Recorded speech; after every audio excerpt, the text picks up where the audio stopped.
Welcome, everyone. For those who do not know, my name is Sonia Tudon, and I usually stream whatever I can and whenever I can. In this case, I'm currently getting back into Genshin since I've been sick for about a week now, but c'est la vie. And I hope you guys enjoy yourselves while you're here and my terrible voice impressions. It's not quests, it's events. Let me see here. Where is it? It's this one.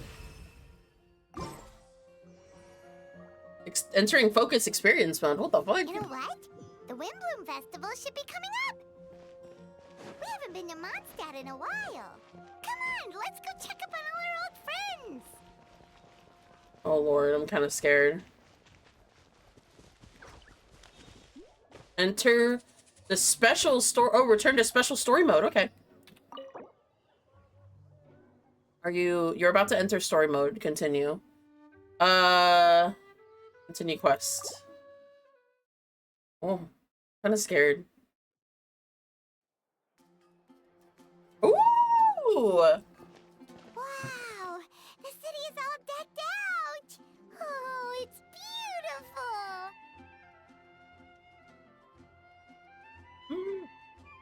Festival season means no commissions, which means no Mora. But Catherine's always looking out for us, so we should still drop by and say hello. I'm very, very broke right now as well. Wait, I have Electro instead of Animo. Fuck. Greetings, traveler. Paimon. Hey, Catherine! Still doing the whole no commissions during Windbloom thing? In general, yes. The people of Mondstadt don't delegate their work to others this time of year. But...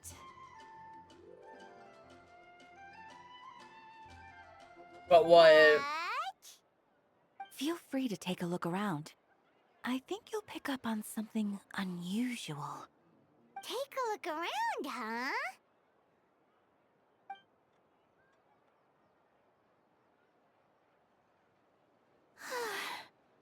It's finally Windbloom. And here I am ruining everything. You're a bit tired. No big deal. Give it some time. How about doing something fun tonight? We could take a stroll or go stargazing. Stargazing? Like we'll find a spot. You know people start reserving places on Star Snatch Cliff the moment the sun goes down? Sorry, I'm just not in the mood. Dang. I should go. Whoa! Something's off with Beatrice. She would never give up a chance to talk to Quinn. This is weird. Yeah, I was about to say. Oh, you're leaving? I can walk you home. No, it's okay. Thank you. I just need some time to myself. Besides, there's still something I need to do. The truth is, Quinn, not long ago, What is it? Is there something wrong? Never mind. It's nothing. Actually, Quinn, I think we should stop seeing each other for now. What? We did a Noelle quest with her to get Wait. Quinn's attention. Are you saying we can't be friends anymore? Girl, I thought we were best friends. bud. Did you see that? Beatrice ran off without looking back. Oh, we go adventuring in other nations for a bit, and one of Mondstadt's best friendship stories is already over? I can't believe it. Maybe they're just working out some kinks? I can't believe it. So, is this what you meant by unusual, Catherine? This is just one example. Beatrice has been feeling down for days. But that's not all. Oh, it's the honorary knight in Paimon. Is something wrong? You don't look so good. I know a knight should be stronger than this, but I haven't been feeling right lately. I just can't focus. I wonder what's going on. I started sleepwalking out of nowhere. Sometimes I'd even wake up in the middle of the night standing in a random location outside. You should see a doctor. Yeah. I did, but all the tests came back normal. The doctor said I'm fine. At least voice acting this time around. That's good. Yeah, I even consulted Miss Barbara at the church, but Her conclusion was the same. In any case, she was kind enough to pray to Lord Barbados for me to get better. Is it because I saw something I wasn't meant to see? What? Sorry, this is for me to figure out. It is Windbloom after all. Anyway, I have patrol to finish. Until next time, you two.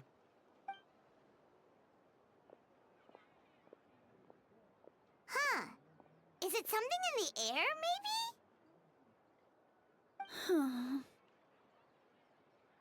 It appears Miss Donna is also out of sorts.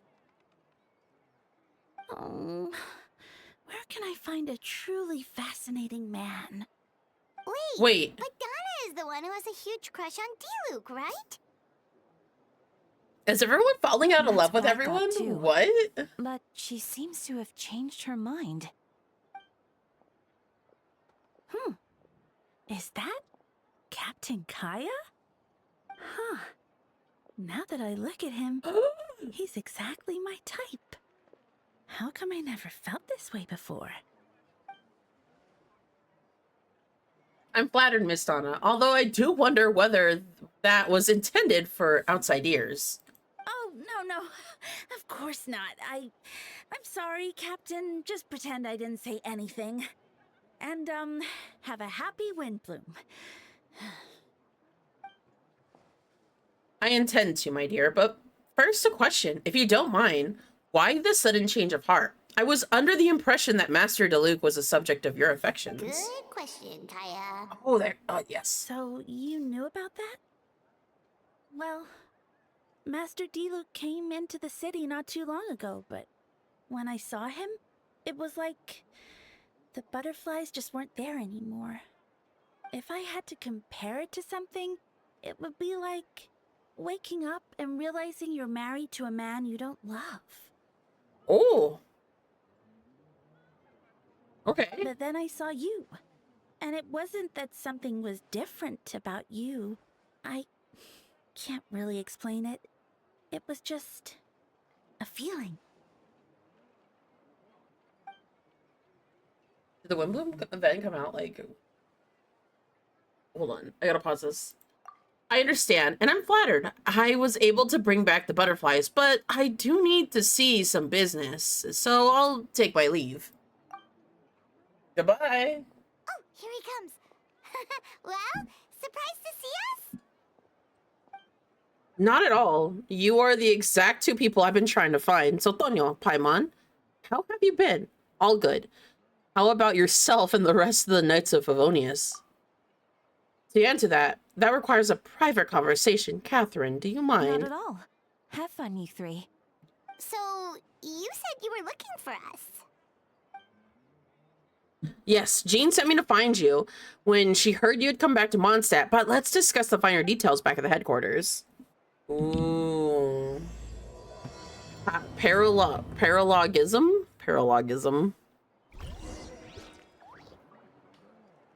Paralogism. I gotta double check when this came out. Hold on. Genshin event. Genshin. Paralog.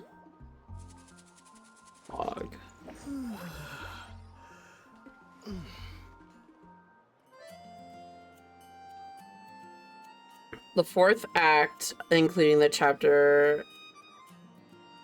Paralogism is the fourth act of the Intrude chapter of the Archon Quests. Oh.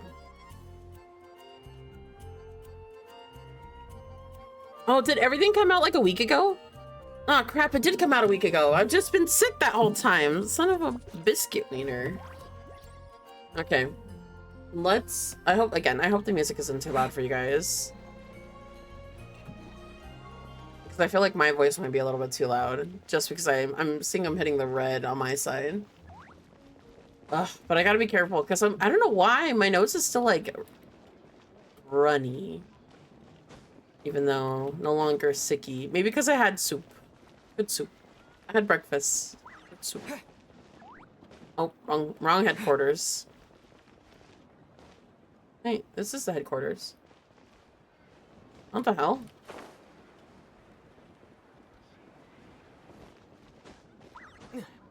Let's climb the walls. Actually, before anything else happens...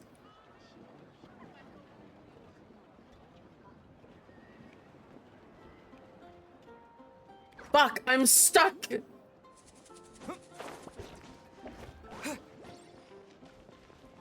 I can't change from Electro, son of a bitch. Okay, I have to take out Lisa then. No. I'm gonna have to switch out Lisa. I'm sorry, girly pop, but I gotta switch you out. Let me see here.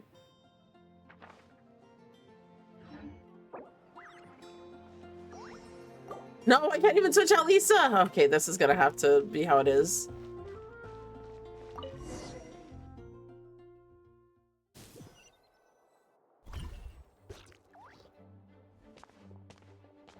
Ah, Kaya, you found them. Yep, I managed to track them down. Good. With what's about to happen, it's great to have you in town. Whoa, headquarters are packed. What's going on? Honorary Knight Paimon.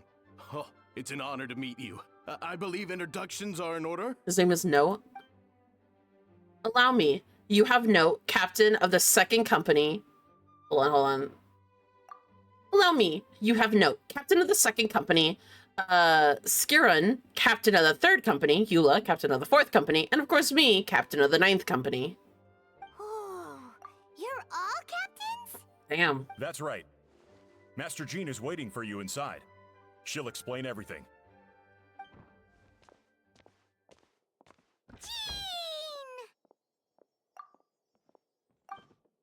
Paimon, Tonyo, thank you for coming. Is everything all right? There are tons of people outside. Ah, yes. That would be because the captains, you know a few of them already, but I'm sure there are some new faces. There have been a number of incidents in Mondstadt. In order to wrap up the case, I gather all the captains of the Knights of Favonius together to hold a trial. But this is Mondstadt, not Fontaine. I can understand the confusion. You never participated in one of our trials before. In truth, we haven't had to conduct one in quite some time. The Knights of Favonius oversee matters of the law and order in Mondstadt, and of course, the interests of fairness, major cases are tried jointly with the Church. Under the guidance of Barbados, the Knights uphold the chivalric justice in the spirit of our honor, and the Church carries blessings and goodwill whenever the wind can reach. And today's case requires a joint trial by both parties. Which means it's a serious one. So, do you need our help? Hold on. The group of people we saw in the corridor just now, there was someone missing. Where's Albedo? Right. He's the captain of the investigation team.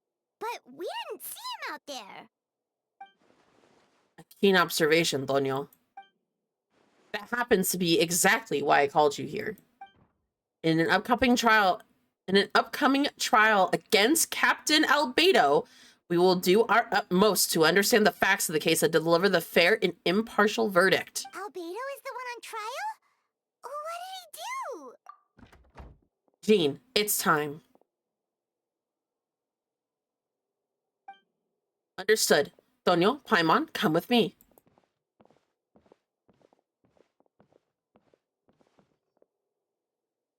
Oh no. I'm honestly so scared. Ooh, fancy. Who's there? Please sit wherever you like. I only ask that you remain calm. No matter what you hear, I need to overhear. I need to head over there. Fuck. Don't worry, the trial will be fair. She doesn't want to do this. Now that everyone is gathered, let us begin. With Grandmaster Varka away from Mondstadt for the time being, I, Jean Gunhilder, will oversee today's proceedings. Who's this guy? Mr. Dahlia, Deacon of the Church of Avonius, will serve as an accessor as a representative of our respective organizations. We will ensure as just verdict in this case. Oh, that's a new face. Deacon of the church. Does that mean he works with Barbara and Rosaria? The defendant in this case is captain of the investigation team, Albedo. Albedo, what did you do? Certain aspects of this case are classified, and it remains uncertain whether the alleged victims are citizens of Mondstadt. As such, the trial is not open to the public. Identities of victims are still unknown? Strange. If guilt is established in this case, all facts will be made public after the final verdict is delivered. Now, captain of the logistics company, Miss Hertha, will present the charges, and the courtroom appoints Mr. Kaya to speak on Mr. Albedo's behalf. Are both parties ready to proceed? Ooh. Yes. Ready to proceed. Miss Hertha, the floor is yours. Prior to this trial, the Knights of Favonius, in conjunction with the church, launched an investigation into Mr. Albedo for suspected murder and unlawful disposal of human remains. Ooh. Murder? A witness stated that, 11 days ago, in the middle of the night, she saw the defendant southeast of the city gates, dragging a large object she later identified as a human body.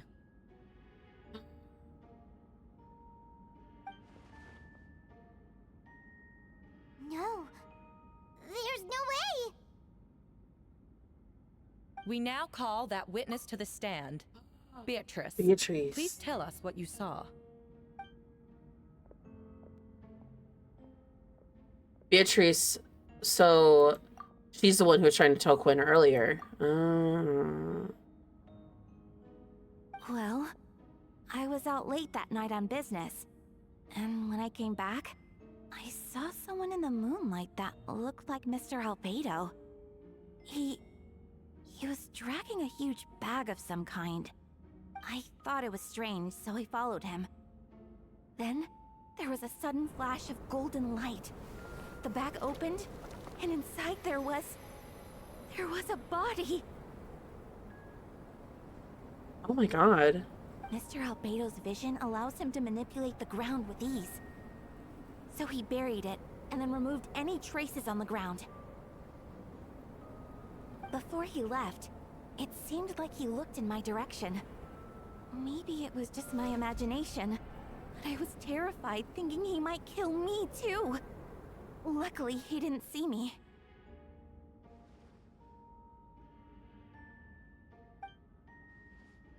I will now turn it to the defendant to describe your whereabouts.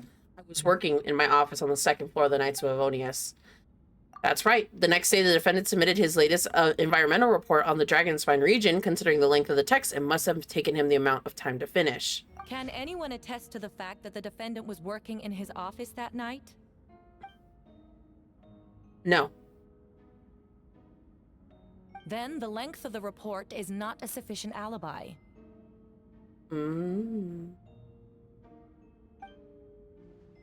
This isn't looking good. Ooh. If the crime did occur as you described, then what about the body? You mentioned the joint investigation. Well, was the body recovered? Not yet. Girl. In other words, you dug up the location Miss Beatrice described and found nothing. You don't find that suspicious? I know what I saw. I'm telling the truth, Miss Hertha, I swear. Also, didn't you say that speaking out would help protect the people of Mondstadt? Otherwise, I'd never put myself out here like this. Oh. You're doing the right thing. Besides, the investigation wasn't fruitless. A single man's shoe and a torn piece of fabric were found in the bushes near the crime scene. What? The same location the witness described. If no crime occurred, then is all this just a coincidence? And yet no victim has been identified, correct? It's true. No one has been reported missing. However, Miss Beatrice harbors no ill will toward the defendant. Her testimony clearly points to a crime, and she has no reason to lie. So, does the defendant wish to say anything in this response? You may believe otherwise, Miss Hertha, but I did not kill a single person. As a knight and captain of the investigation team, I have a duty to protect Mondstadt and its people. You accuse me of murder, but there's no body or motive. Bitch, you thought. The defendant raises an important point. Motive. Yet, I must be frank, not all murders are premeditated. Spontaneous conflict can also have unforeseen consequences. Nevertheless, I don't intend to prosecute this case on circumstantial evidence alone. Which brings me to the second charge against Mr. Albedo. Second charge? What the hell? How many charges I got? Please proceed. 7 days ago, at dawn, a witness saw the defendant dispose of the body of an adult male in the area between Dragonspine and Dawn Winery. I now call the second witness to the stand. Wait, that's... Diluc Raven? Please tell the court what you saw. Oh my god. This shit's getting spicy. At around 4:30 in the morning, I saw Mr. Albedo dispose of a body beneath a cliff. It was dark, but he used the power of Geo to illuminate his surroundings. From what I could tell, it looked like a body of an adult male, tall, thin, but I couldn't make out the age. He buried the body underneath the cliff and smoothed the ground to remove any traces. We now have accounts from 2 separate witnesses that describe the same modus operandi. Would you call that a coincidence?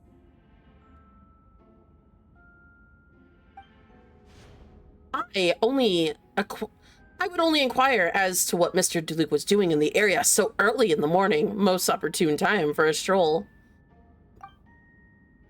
Is that such a thing? Dawn Winery is my home. It is not unusual for me to take walks in the area. I happen to be in the right place at the right time. That's all. But he doesn't seem like he's happy about it, obviously. Master Diluc is a respected figure in Mondstadt. I see no reason for him to frame Mr. Albedo, yet the question remains, where are the bodies? Before you suggest a lack of evidence, Mr. Kaya, you should know. After the defendant left that morning, the witness found this where the body was buried. Empty chest? And this is? What it looks like is teeth and a femur of a human. Now, it does beg the question. If the burial was fresh, why is all the remains of the body? But I suppose Mr. Albedo is the only one who can answer that.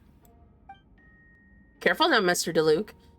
Or Master Diluc, I do believe I hear presumption of guilt in there somewhere because he doesn't want to be there. These remains suggest an accelerated rate of decomposition.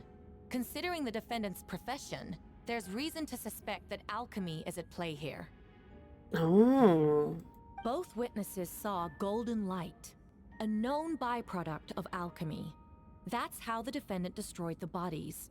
The light also explains how the witnesses were able to get a clear view of the events in the dark. So, what's your angle, alchemy? A logical assumption, but we have a witness of our own. The afternoon before the alleged second murder, Mr. Albedo had intellectually exchanged with his student, Sucrose. The two were in the library until the next morning. Why did the discussion last so long? Miss Sucrose was presenting the results of her research, and she noticed some flaws in the data and insisted on reviewing her calculations until the next morning with Mr. Albedo, present. That's right. We were in the library together. I'm going to try my best Sucrose voice possible. You're certain Mr. Albedo was present the whole time? Yes, and I know Mr. Albedo would never kill anyone. He could never be that cruel. Nevertheless, the other witnesses have no reason to lie. Tell me, Miss Sucrose, that meeting in the library, were you awake the whole time? Sounds like a considerable duration to go without sleep. Oh, I do hope you can be truthful with us. It concerns the safety of countless Mondstadt citizens. A crime like this cannot go unpunished. I'll take it from here. During our meeting, Sucrose did fall asleep not long after midnight. It's all right, Sucrose. You don't have to lie for me. This is a sacred place of judgment, and truth is paramount. Mr. Albedo. I see. Then I'm afraid your alibi cannot be sustained. Do you understand? Or substantiated? And why not have guards outside the library? Don't they have guards inside the Knights of Livonia's headquarters? Where was Lisa? Yes, I know. Claiming innocence without proof isn't enough. But the prosecution's argument has its own holes. There's been no mention of a motive or the exact method that could reduce a human body to those remains. No conclusive evidence of guilt. But the witness accounts do match to an extent that can't be dismissed. This is a tricky one. Allow me to submit another piece of evidence. Oh, girl, she was moving. The investigators intercepted one of Mr. Albedo's correspondences. I will now read the pertinent parts to the court. A correspondence? Oh no, the envelope does look like it belongs to Mr. Albedo. I have never abandoned the subject of human research. In fact, delving deeper into Dragonspine has led me to realize that the concept of life could be further expanded and transformed into that of birth. The mystery of human birth is often linked to death. As such, death is the most suitable material for the creation of new life. To that end, we must engage in a process of putrefaction and refinement. Putrefaction and refinement. So that means making the bodies become, basically putrefying the bodies, making them go into like where the gases kind of like build up in the body, and then letting all the juices melt down, and then from there rebuild it. Is that in reference to an alchemical process? The letter continues. Experimental trials have been carried out in the northwestern part of Dragonspine, in the area southeast of Mondstadt's main gate. The data is as expected. Just as you endeavored to do, I too shall take up the path of creation and break through current limitations to reach a new realm of living beings. I trust the investigators have confirmed that this to be the defendant's handwriting, and the letter makes more passing mention of putrefaction and refinement. Correct. Not to mention, the locations indicated in the letter match both crime scenes. What more can we trust than the defendant's own words? No, it can't be true. I can't believe it. A guilty verdict cannot be delivered without sufficient evidence. In order to protect all parties involved, that is what our principles demand. My original assessment was that we lacked said evidence. But now, it seems the only remaining questions are the identities of the victims and the specific alchemical process used in this case. Then we are in agreement. The evidence is conclusive. On the charges of murder and unlawful disposal of human remains, this court finds the defendant guilty. The people in attendance appeared shocked. No one believed a kind and well-mannered person like Albedo would commit a crime. Jean stipulates that those unsatisfied with the verdict will have time to submit an objection to appeal, but both appear hopeless in this moment. As you watch Albedo being taken away to headquarters, you felt a strange feeling that something hidden is about to come to light. It all comes back to the letter, a secret that you and Albedo know all too well, but the people of Mondstadt have yet to discover. Why would Albedo do something like that? Oh, this has to be a nightmare. Albedo told me his secret once, that he was a synthetic human created through alchemy. Could that have something to do with this case? But what? Following in Rhindaughter's footsteps, just because he's an alchemic production or creation? That would only make him more suspicious. Rosaria. Well, this took a turn for the worse. Rosaria! Oh, when did you get here? I love Rosaria. I have been here the whole time. I happen to have a message to pass along for us. Yes, you're needed at Star Snatch Cliff. He is waiting for you there. Who is he? You'll know when you get there. Go now. Time is like the wind. It waits for no one. Okay. Recollections. The current story seems to be related to your past adventures. Would you like to quickly go over and review those experiences? Begin before reviewing.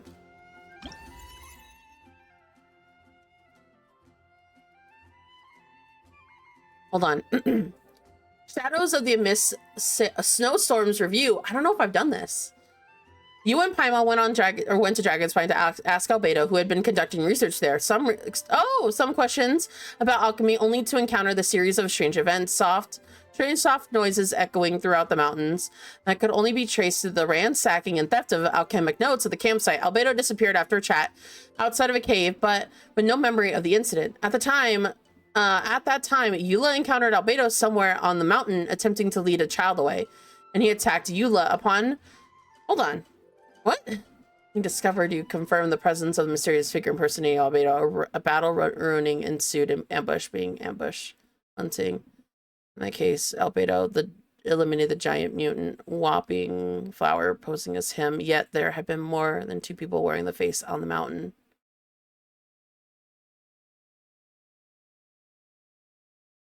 I don't think I did this one. Oh, fuck. Did I just spoil myself for like another event later? Well, next time that comes up, I'm not saying shit. Okay. Let me actually head over to Star Snatch Cliff, but we also need to go to Starfeld. I need to become... Let me see here. I need to go with Animo.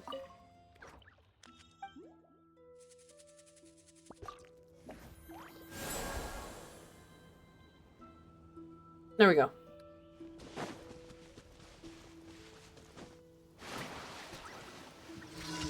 Ah, crap. Did I encounter a random event? I did. Where, what is it called?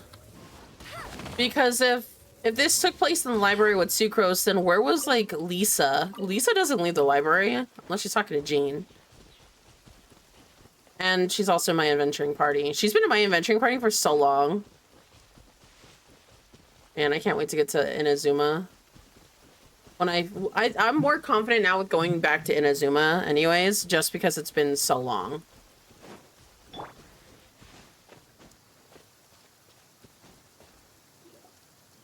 Is that Venti? Ah, Tonyo, Paimon. I could hear your arrival upon the wind. You were looking for me? Venti, did you send us that message? No, I did. Oh. Whoa, where did you come from? Wait, Venti, do you know this guy? His name is, what is his name again? Didn't think I was that unmemorable. I'm Dahlia, Deacon of the Church of Favonius, and Herald of the Animo Archon Barbados. Not gonna forget next time, right? Oh, a herald. So you called us here so we could meet with Venti? That's right. I noticed you during the trial. The legendary honorary knight. You seem to have a lot of thoughts on your minds, so I thought we should have a chat.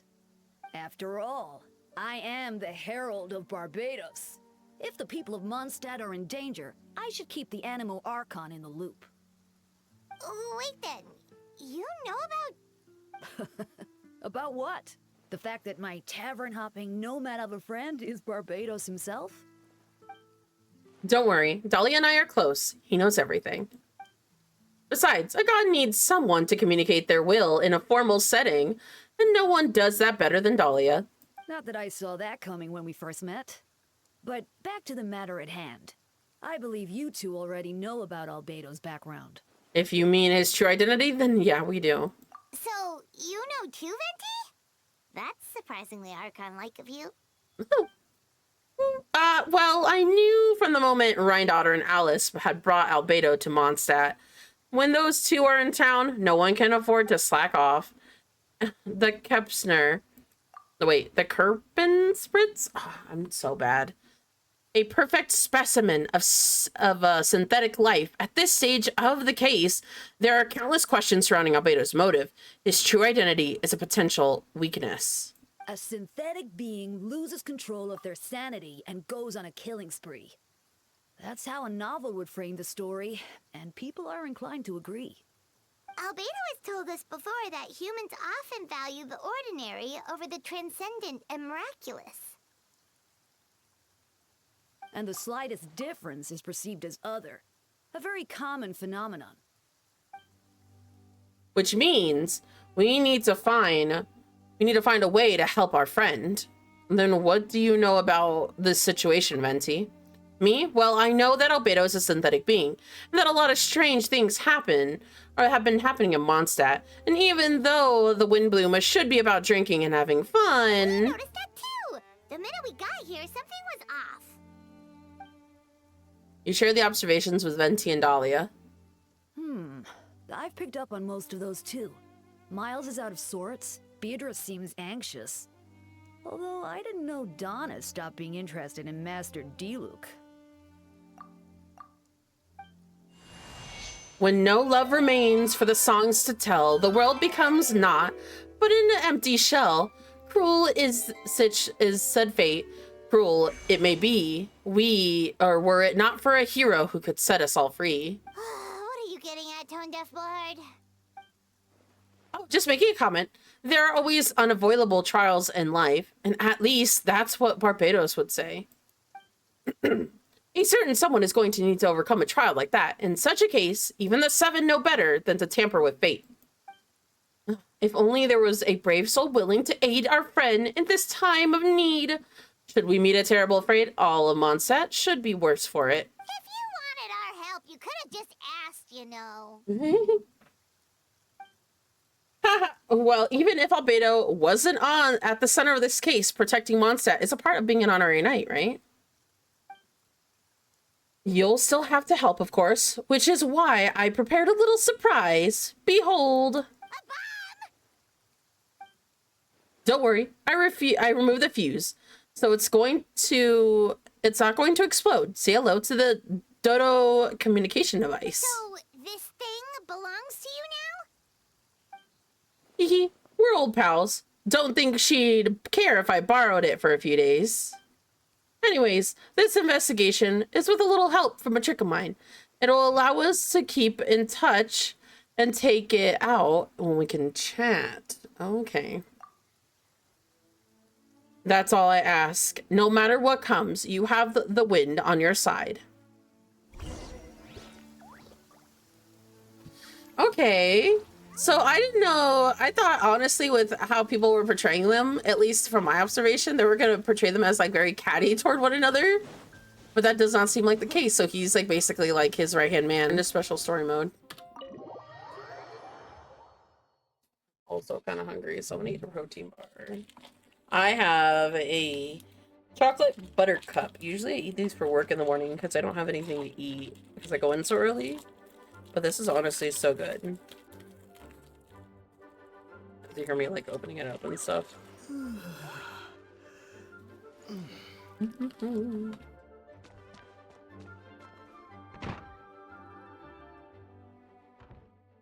I know all of you must be shocked, but the evidence is solid. Albedo's situation is not looking good. I still don't believe Albedo would do something like that.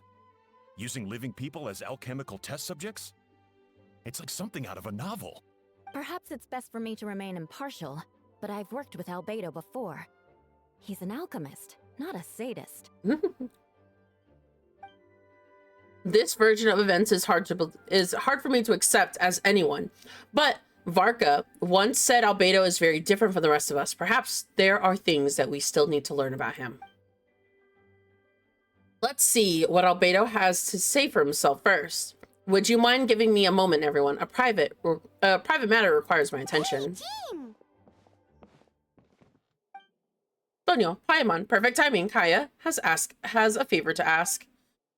Like Jean said after the verdict, we have time to submit appeal, and I will do my utmost to convince Albedo to accept. He's been acting strange, and I can't read him for the life of me, but I need you to start the investigation of the case. Investigating the case? Yes, it is time for you to get involved again. I mean, we've been involved as soon as we got back into town, honestly.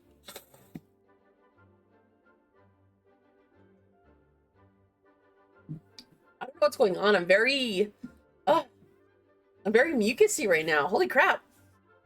Do you want us to join the investigation? Sure. We're just adventurers after all. Do you want us to join? No. We'd like you to launch an investigation of your own. I'll come working on his defense in the meantime. If you find anything that might help in his case, let me know.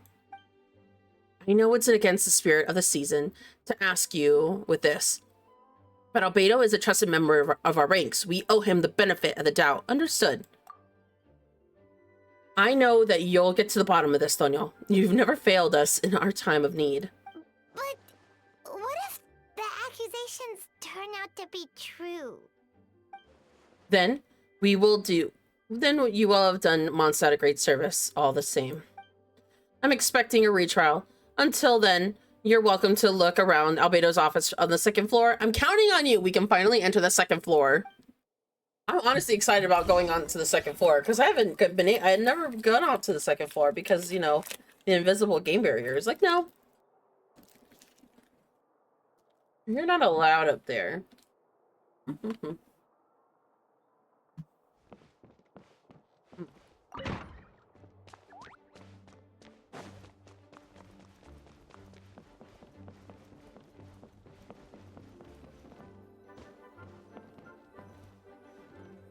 Hell yeah, nerd. Wait, Captain Kaya, surely I can't just... These two are here on Jean's orders. She asked them to investigate Albedo's office. Oh, in that case, head on in. Nice.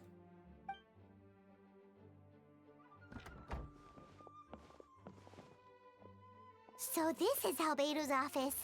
Pretty much exactly how Paimon pictured it. Is that the start of the game? No, it is not the start of the game. It's a quest line. It's an event going on. Oh, that's a lot of stuff. All right, I have some work of my own, so I'll leave you to it. Good luck, you two. Right back at ya. I mean, we are in the starting area technically, so yeah.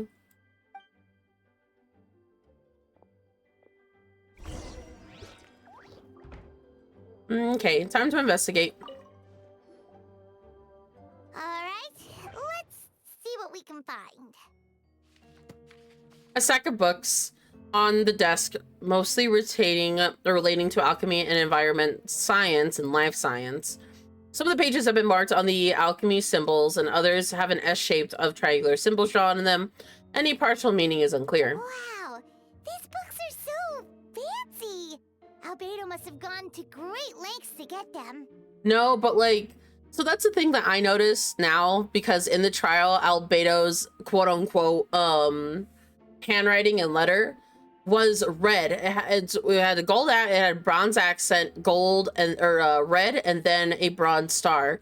In this case, it's a bronze accent, gold inside, and then the what is it called, the bronze star. I'm gonna be lurking around. All right, you have fun lurking. Investigate underneath the book. After moving the book, the desk looks empty. Your hand slipped while moving the book, causing the hardcover of the book to strike the desk. This resulting noise is a bit unusual.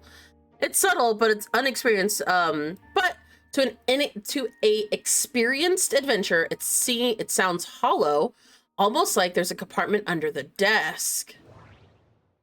Investigate underneath the desk.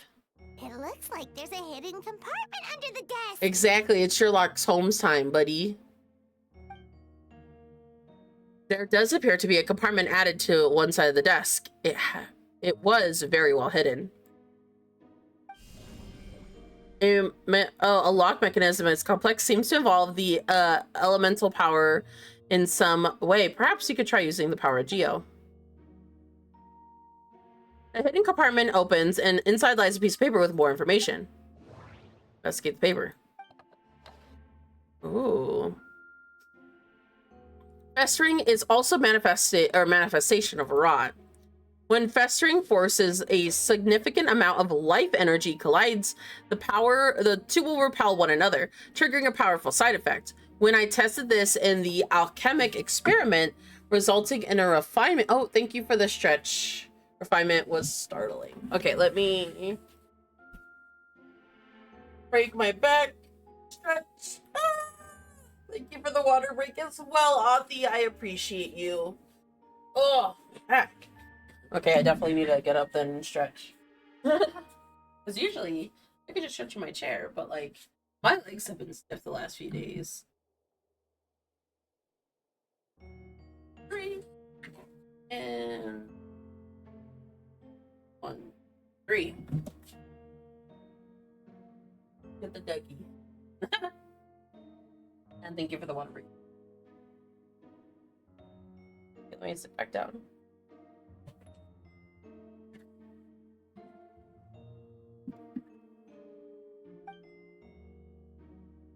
Breaking through the shackles of life, the simulation of the blank project. I must have taken advantage of this opportunity. The name of the project is blotted out in ink. What could it be?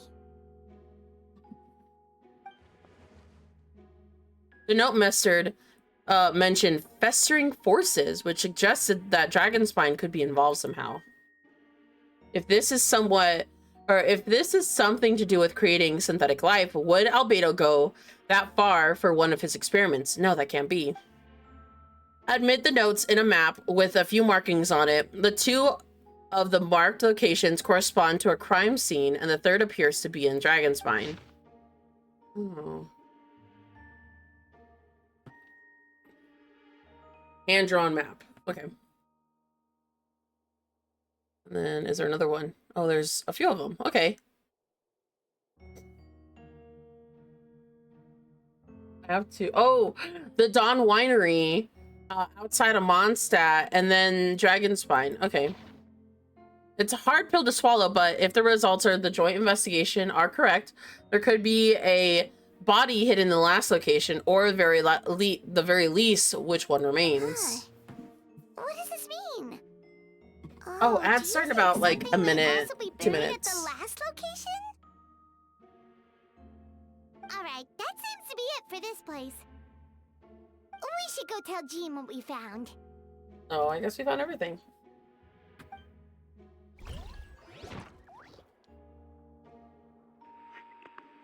Do go. Oh, Venti's calling. Let's answer.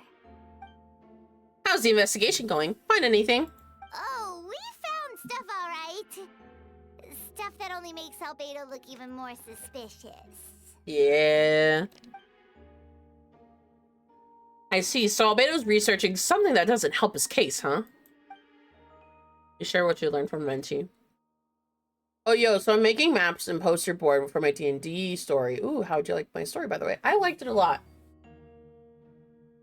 You definitely made it your own, that's for sure, because, you know, that's what you gotta do with some homebrew, and then add sprinkling in some, like, you know, goodness in there. I like it, personally.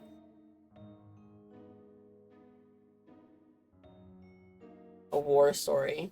I have the hankering that it might become a full-on campaign if your group loves the one shot, honestly.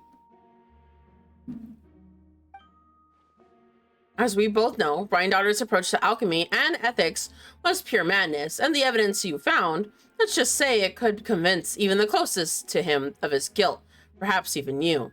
I don't think the handwriting was faked. The notes sounded like him. Then it comes down to trust. Do you trust Albedo? I absolutely do. Yeah, he's our friend. We should keep the faith. It took inspiration from the movie, but kept D&D official 50%. Okay, I got you. And if he really is the culprit, he must have had a reason, right? Maybe he's just not allowed to talk about it. Yeah, that must be it.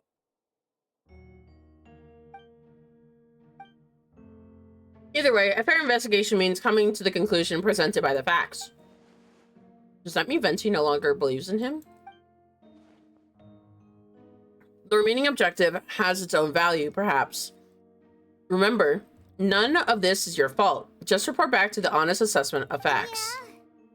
Yeah. Paimon is in the denial stage. Yep. What we learned. I would be too if my friend was like set up for murder, but I know he wouldn't do it. Oh, there's a person. That's Miles. What's he doing here? Oh, sorry. I heard voices and wasn't sure if I should check who was inside. That's hella suspicious. It's okay. We're here on Jean's orders. Ah, I see. I'll, leave you to it then. His voice sounds different. I don't like it. Hold on. You didn't hear what we were saying, did you?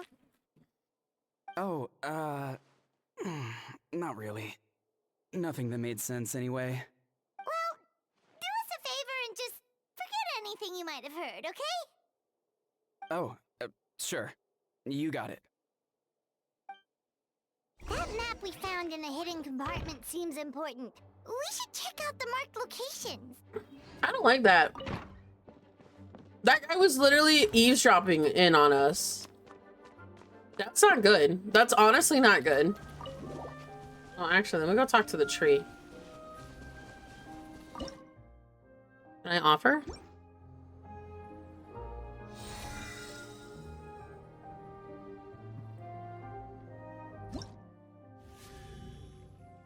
Oh, cool. What are my rewards? Flame. Crimson Wish unlocked. I need to get more.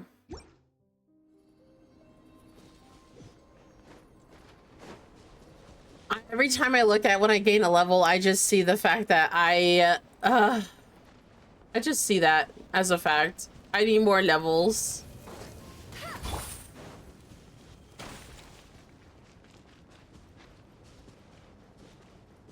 Am I not in the right place?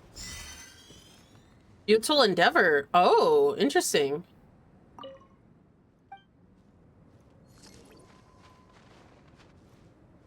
How do I get that?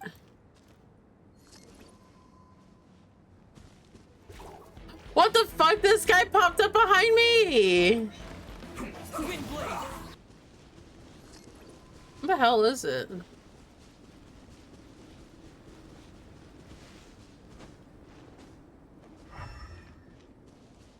Oh, it's over here. We should be getting close. Oh, here it is. Oh.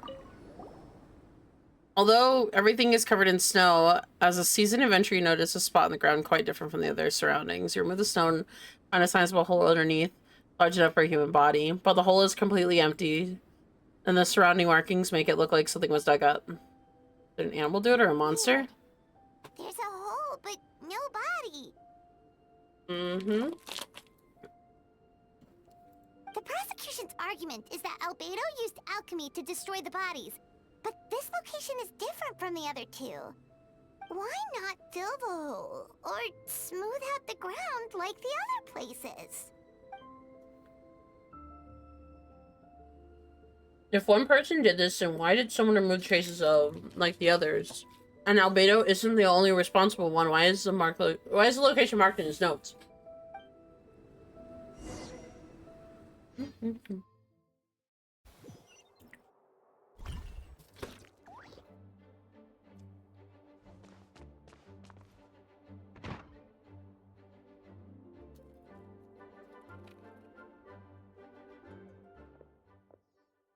You're back. Did you find anything?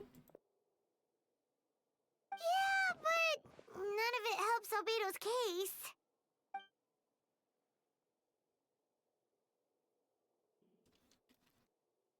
I see. A complicated result, but your efforts are appreciated. Did Albedo submit an appeal? Yes. He asked for a retrial. There are still questions surrounding the identities of the victims and the disappearance of the bodies. The minimal remains that were recovered have been sent for forensic analysis and should have provided some answers. It's just... What's wrong? The victim turns out to be Mondstadt citizens. The situation becomes all more serious. The second trial would more than most likely be open to the public. doubt the public sentiment will be in Albedo's favor. Yeah, not when the charges are so serious. Hmm.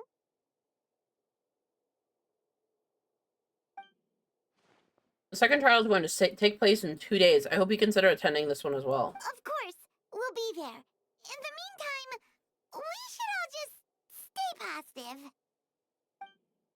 Well, yes. When the time comes, I'll carry out the duty to the best of my ability.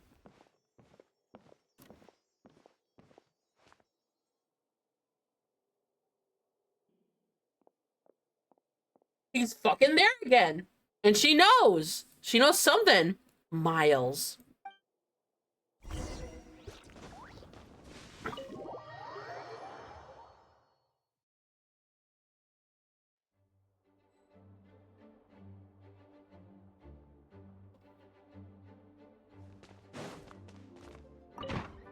Jeans right there. Okay.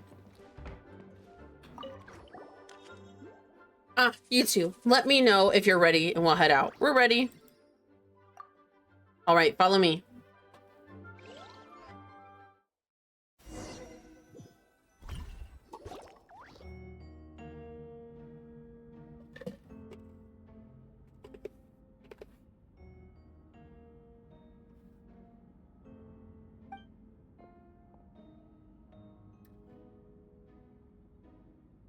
Forgot I was reading.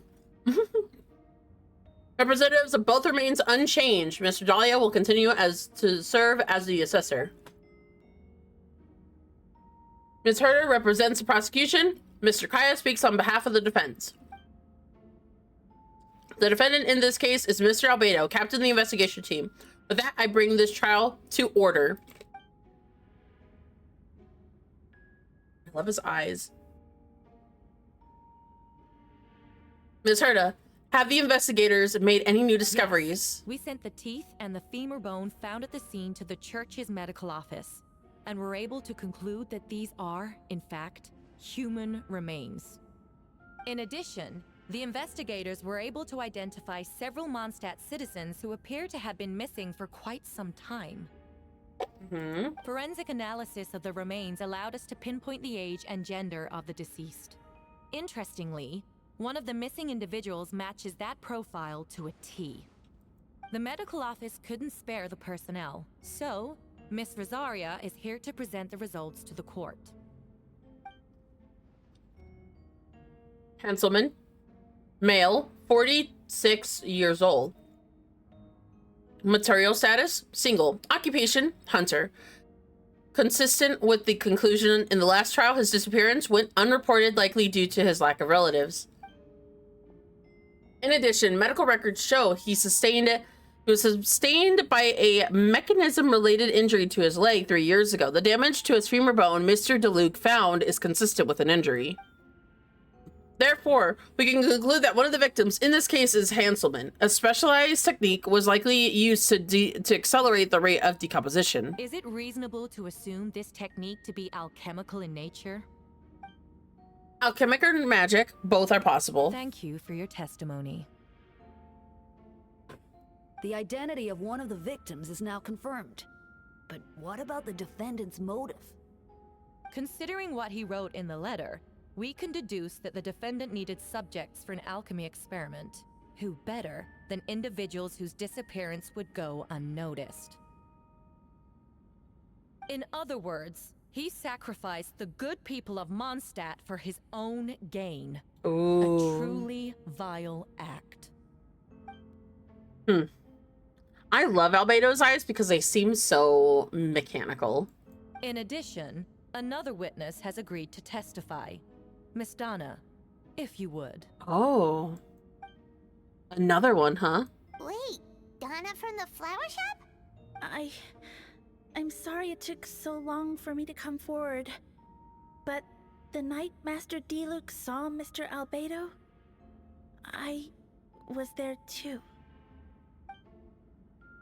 Excuse me? What? I was camping with a friend and we decided to stop near Dragonspine.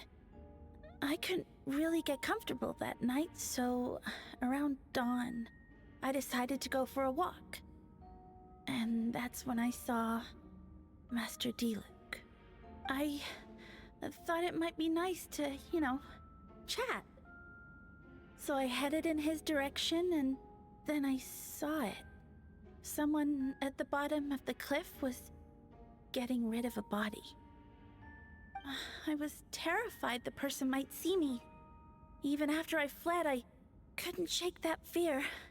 And I started to wish I never had a crush on Master Diluc in the first place. If I hadn't wanted to talk to him, I would never have been in that situation. Well, I didn't want to come forward because I was scared. But Miss Hertha convinced me it was the right thing to do. I'm sorry it took me so long. What? Interesting. I see. Just stepping forward was brave enough, Miss Donna. Oh, she still had feelings. The court thanks you for your courage and commitment to justice. Yes. Thank you. The two witnesses corroborate the same sequence of events. That just leaves the question of how the defendant disposed of the bodies. I believe the answer lies in the alchemical technique mentioned in the letter. The defendant is the most accomplished alchemist in Mondstadt. He has the skill, no question. A special investigator also uncovered some relevant evidence on the subject, and I will now produce it to the court. The evidence we found in Albedo's office. The following are pieces of evidence uncovered in Mr. Albedo's office, the more important of which is this map. All the maps, the hand-drawn maps. The map was found with the defendant's notes. The markings correspond with the description in the letter and the location of the crime scenes, which I honestly should have gone to. Does this map belong to you? Yes. Were you the one who marked these locations? Yes. You do realize that basically an admission of guilt, don't you? The evidence against you is nearly insurmountable. No! Since you uncovered the compartment, I might as well expand upon the matter. We have witnesses and physical evidence. What could you possibly say in your defense? What I always have. I never killed a single person. Ugh, you have some nerve. Saying that when the evidence is stacked against you? Girl. Miss Hertha, you presented a meticulous and convincing case. I'll give you that. But I will not admit to something I didn't do. So, what? You're just going to bombard the court with excuses? That's a rather dismissive way to refer to an innocent man speaking in his own defense. Besides, I'm not making excuses. I am exercising patience. That won't make the charges against you disappear, Mr. Albedo. Perhaps not, but patience comes with its own reward. It's easy for things to remain buried in snow until someone comes along and brushes it away. Albedo seems serious but unfazed. Does this mean he really didn't do anything untoward? You mentioned brushing off the snow. Is that supposed to be a hint? If it was a hint, then it must be something to do with Dragonspine, which reminds me of one of the locations marked on the map we found. The map we found was in Dragonspine, wasn't it? Tonyo, you were the one who uncovered the notes, right? Then I'm assuming you visited their location marked on the map as well. Oh, hi. Hey, Alex. How you doing? Yes.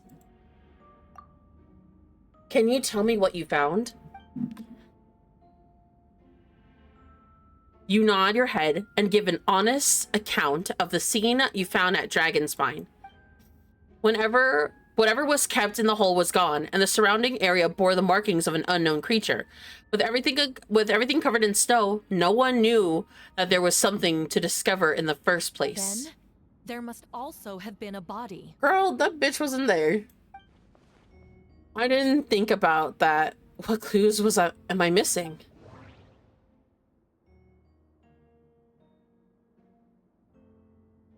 Everything. I was missing everything.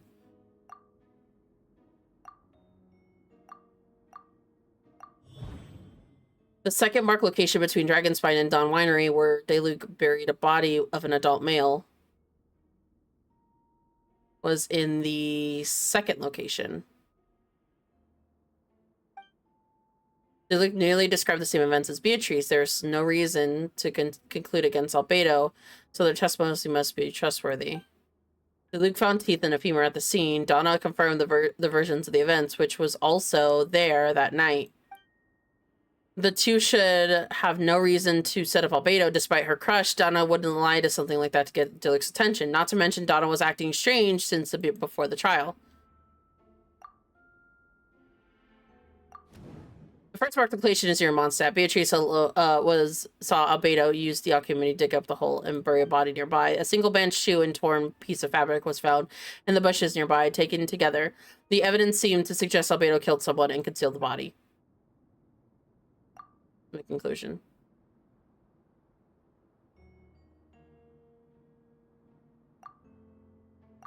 The third marked location in Dragonspine. We knew about it because we found it on the map hidden in the compartment. During our investigation, Paimon and I discovered a hole beneath the snow to hide a body, but there was also claw marks around the area. But there was no body or remains whatsoever. Associate. Trigger association.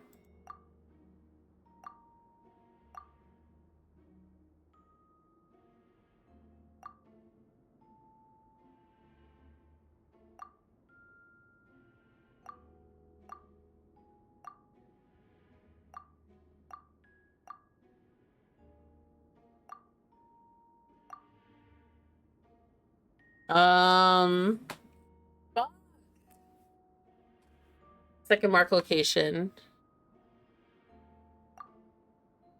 Cancel association. Had the body on Dragonspine, but claw marks, no body discovered. A trigger association? No, that doesn't make sense.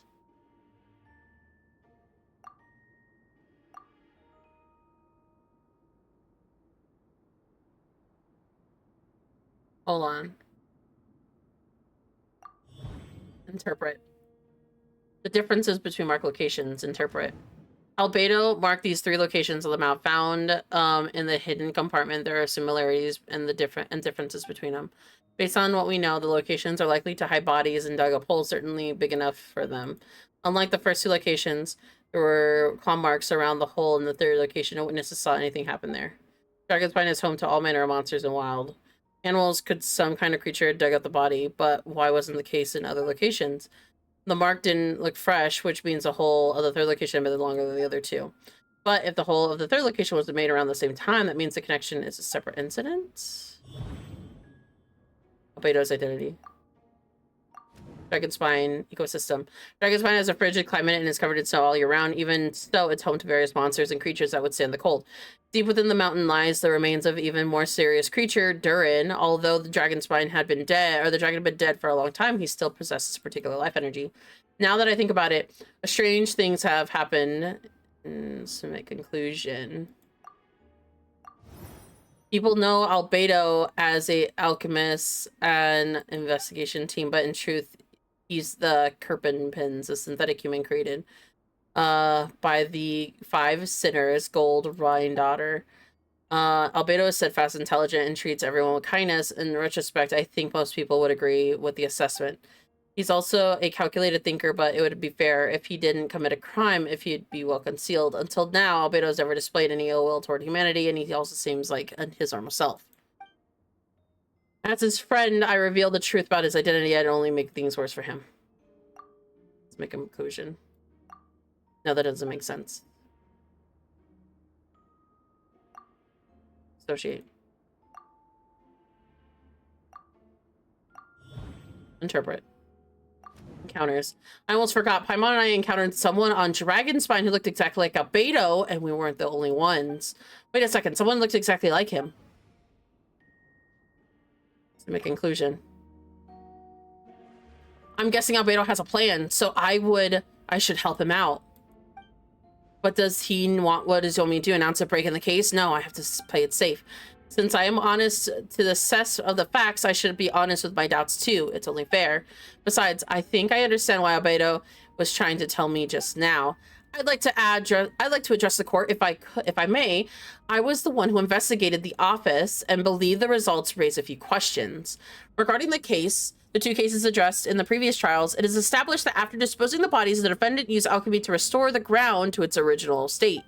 But that wasn't the case in the third location. The hole had been there, and with the dirt scattered around the perimeter, it looked like something had been dug up. This is why, if this was all done by one person, why wasn't the third scene given the same treatment as the other two? Why weren't those traces removed? In addition, the markings around the third location were fresh. They had suggest Dragonspine incident happened at a different time. For those reasons, I believe that there is still reasonable doubt in this case, and I hope the verdict reflects that. Thank you. Astute as ever, Daniel. Questions there may be, but allow me to point out. There is no evidence to suggest that anyone besides the defendant knew about the third location. And the map was found in his notes. Hold on, I gotta see what that's going on right there. Isn't Albedo the crazy girl simp in the Overlord? I don't think so. That fact alone makes him the most plausible suspect. Unless Mr. Albedo suddenly plans to deny that the map belongs to him. Allow me to respond to Daniel's point. If all I ever cared about was proving my innocence, I would indeed do so, as you described, Miss Hertha, deny any connection to the map. But this is not what I intend to do. The map does not belong to me, and I did hide those things in 3 locations. Map does. Oh wait, hold on. The map does belong to me, and I did hide things all those 3 locations. There were indeed bodies at each location. I did kill and bury someone on Dragonspine. Ha! So you admit it. Let the record reflect that the defendant has confessed to his crimes. You're mistaken, Miss Hertha. The story doesn't end there. Some time ago, I encountered an uninvited guest on Dragonspine, someone who wanted to take advantage of the deserted nature of the region to eliminate me in secret. He desired to kill me and lead to the altercation where I killed him instead and buried the body on the mountain, the third location marked on the map. Actually, the traveler Amber Bennett and I were with Albedo that day. I haven't done this yet, so once I come across this later on, probably in Albedo's story quest, it's gonna get interesting. The Adventurers Guild was holding an event on Dragonspine. After it ended, we all left the area. If the person Albedo is referring to is different from the one we encountered on the mountain, then the altercation must have occurred after we left. This only proves that the defendant is guilty on all counts. Those innocent people, their blood is on your hands. No, you're wrong. You deny it? After admitting to murder for the whole court to hear? If you would let me finish, Miss Hertha, I could get the important part. The man who attacked me on Dragonspine was my height, with blonde hair, blue eyes, dressed in clothes nearly identical to mine. As someone who happens to look exactly like you? Exactly like him? So I was right. It does come back to what happened back then. It's one thing to look similar, but for the clothes to be the same? What's going on? I don't want to be here anymore. Regardless, the important thing is that you admit to killing someone on Dragonspine. Yes, I killed someone that day. Someone who looked nearly identical to me. But I never said someone was a person. I see. Then it appears I need to withdraw my testimony. What? Everyone! I brought her! What? Wait, you... The person who just came in, isn't that Hertha? So what's going on? Who are you? Why do you wear my face? Hello to you too. As you see, this is Miss Hertha, the logistics captain of the Knights of Avonius. I see what's going on here. It's all been leading up to this, hasn't it? Your confession. It was all an elaborate stunt to set me up. Bitch! You want to undermine my credibility? Fine. It doesn't eliminate the mountain of evidence stacked against you. All I want is justice for the people of Mondstadt. Order in the court. I've been stationed on Dragonspine all these years because this is where the subject of my research lies. The dragon, Durin. Several hundred years ago, the Dragon of the East, Dvalin, defeated Durin in the battle and with the help of the Barbados, sealed his remains on Dragonspine. Durin was created through alchemy, one of the finest specimens of artificial life. As such, death was not true end for him. His heart still beats and grows more relentlessly every day. My imposter on Dragonspine was a failed specimen abandoned in Durin's stomach, an unsuccessful iteration of the homunculus project. Homunculus? Damn, dude. Are you trying to insinuate that I'm some kind of homunculus? Because it looks to me like the artificial one is standing right there. Some kind of imposter you dragged in from Dragonspine. Dude, this is crazy. So this is what I look like when I fly off the handle. You know, they say imitation is the best form of flattery, but your impersonation has overstayed its welcome. Master Jean, what are you waiting for? We've known each other for so long. You recognize the real me, don't you? Oh my god. The two of you look identical, but judging based on demeanor, the new arrival actually seems more like her that I know. That means nothing. By that logic, I could just as easily accuse the Albedo in this room of being an imposter. How do we know he isn't the fake one? A cold-blooded killer who replaced the real Albedo long ago. Dude, the freaking photo, the camera's being unhinged. Then, how about something only the real Hertha would know? The longest scar on my body. The knights who fought alongside me that day should remember where it is. Bitch. I remember. Let's hear your answer. I'd like to hear Miles' answer first. Huh? You don't know?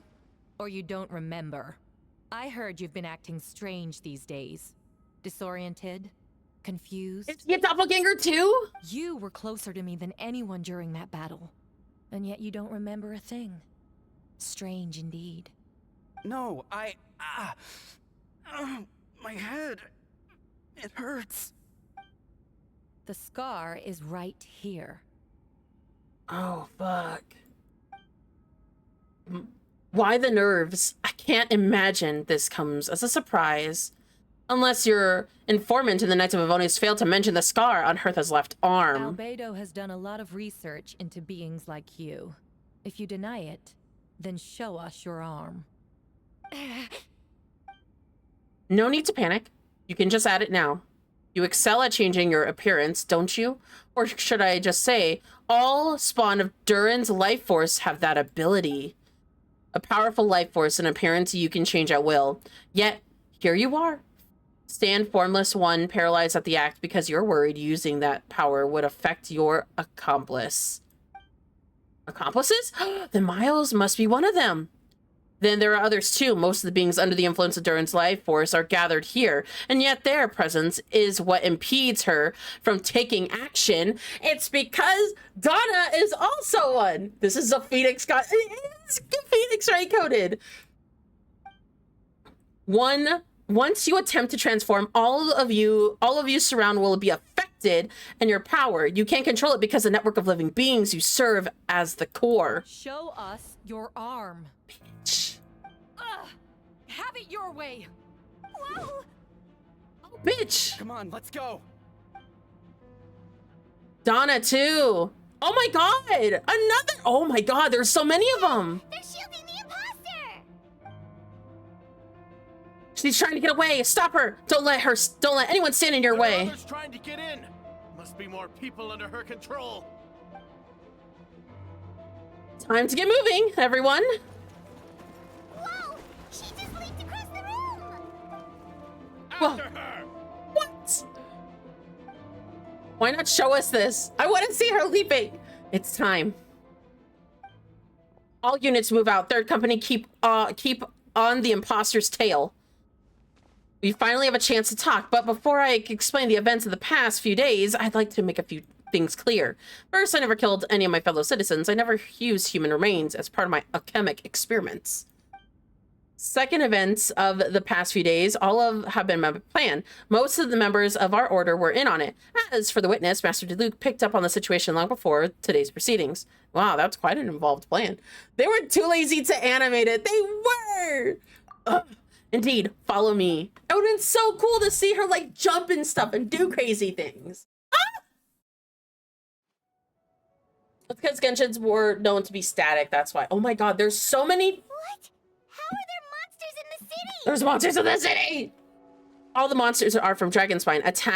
An attack is impatient, but fear not, we are having prepared for this.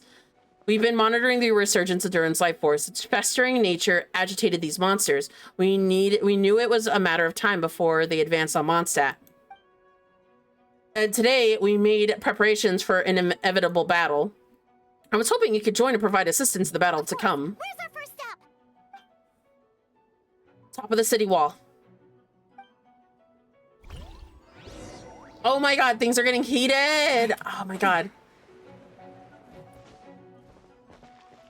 Mona, oh my god. Objective stages. What?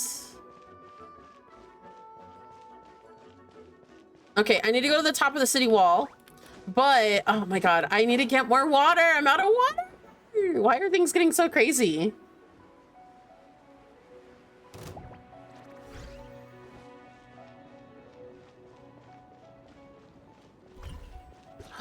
No, they're hurting him. Captain Albedo, honorary knight, and your floating companion. Some of the people around here are acting strange. Be careful. Windblade! Time to clean up. Someone needs assistance.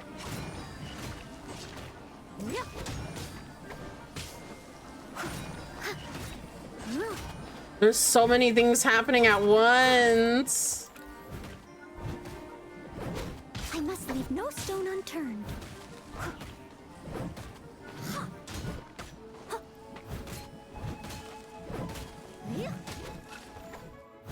Okay, I gotta go. I gotta go to the top of the wall.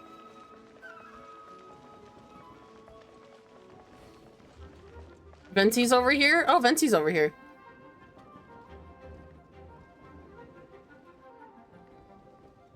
Hey, Venti! Shoot, someone's coming. Help me, please. Someone help me. What's with the freak out? It's just us. Ah, perfect. I could drop the axe. Sorry, thought you were regular citizens. It's about time. I think you can proceed as planned. I agree. Although it's been a while since I dealt with something this big, it's going to be pretty exhausting.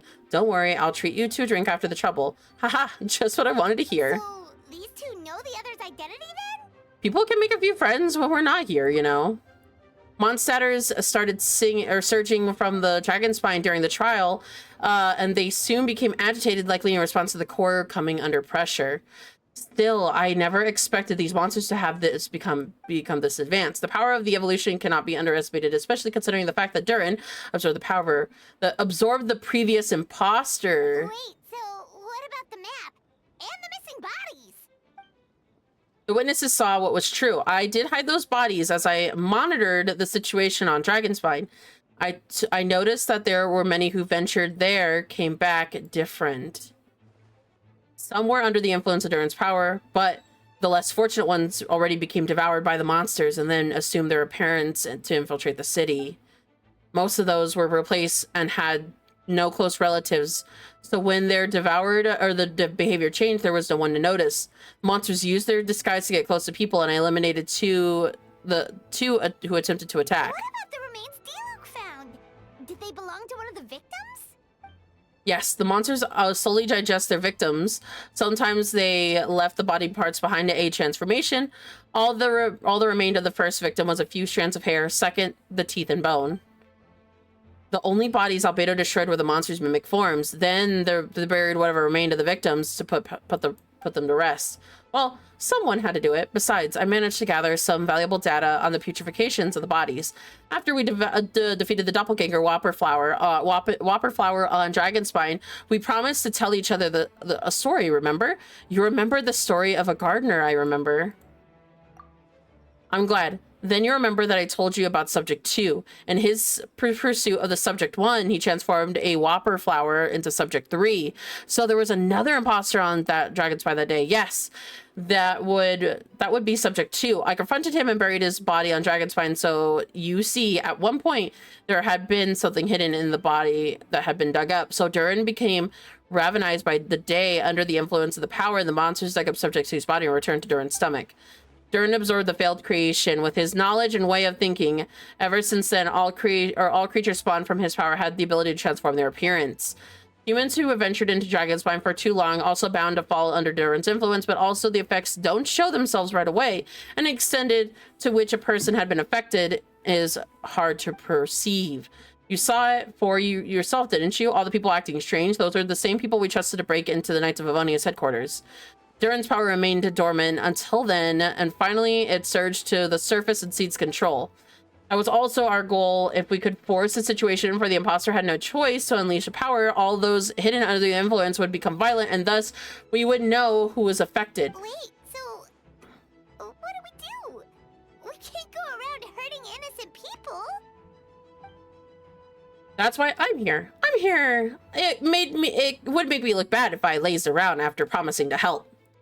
We will use the power of Animo to restrain them for now, and then we would give the knights a chance to subdue them after harm, or without harm. A specialized team will deal with them later. Although there is no longer sure of the situation, the time to activate is now. Yes, the little secrets other people should know. My identity, for example. Keep it to yourself, okay?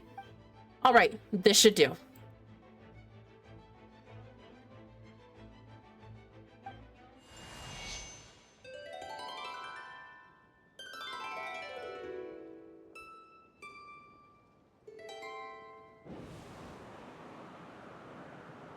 Oh. Wind currents? Paimon's never seen this many. There are now wind currents across the whole city. Everyone, can you hear me? Loud and clear. All units, what's your status? Good. We have enough manpower to provide support. Requesting assistance at the side gate. Heading over now. Whoa! It's long-distance wind communication! How is that even possible? It's all thanks to Lord Barbados. With the blessings, we all will succeed defending our city. Actually, if you face away from the current and whisper like this, no one can hear you. No wonder you're crouching down there like you have something to hide.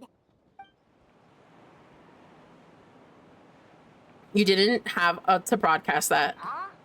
That voice. Venti? Is that you? Oops. God damn it, Paimon. You know, just wondering, Bard, calling for help. Thank goodness Thunio and Paimon and Albedo found me. Got out of the tough spot. Hee. What's poppin'? What's poppin', Purse? How you doing? All right, now that you're okay, we should check on the status of the other areas. Thanks, friend. May the Animal Archon protect you.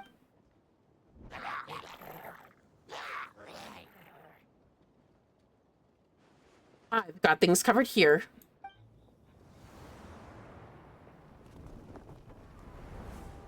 Ooh.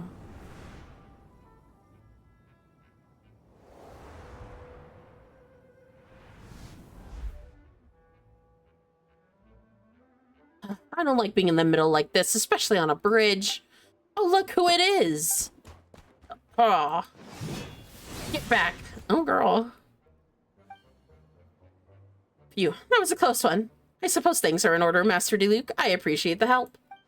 No need. I didn't intervene to save you. It was for my own convenience. You were in the way!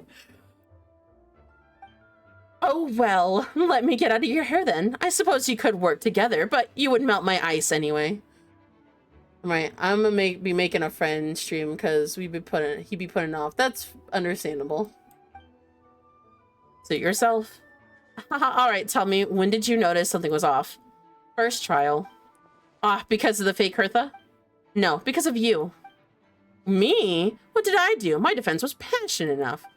No, you weren't nervous enough. Tell me, Master D-Luke, then what do you think I actually get nervous? I suppose we'll see, won't we? Monsters incoming.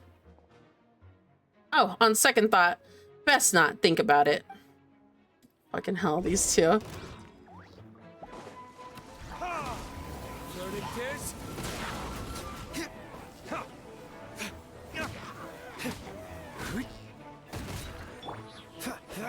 Dodge this. This moment will be frozen in time. I will go get Lola for you.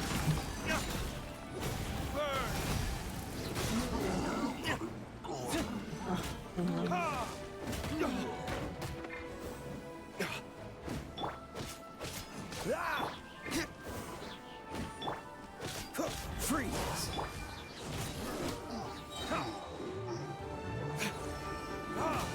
Time for retribution. Oh, so sorry.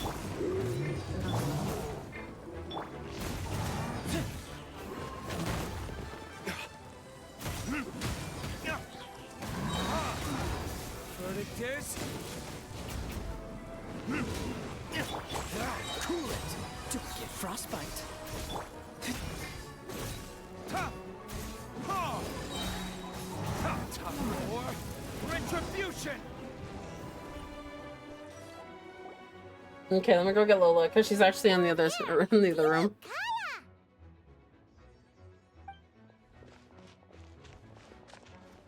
If you had time to make it out of here, I guess the other areas are secure. What? We can't be here because we care? Maybe this was just a close spot to the city gate. Maintaining control over the main road means maintaining control over the battle as a whole. You made the right choice. So what's the status over here? Alright, let me go pet my dog. I'll be right back. Because there's no way of pausing it and making it look as cool as it's awesome.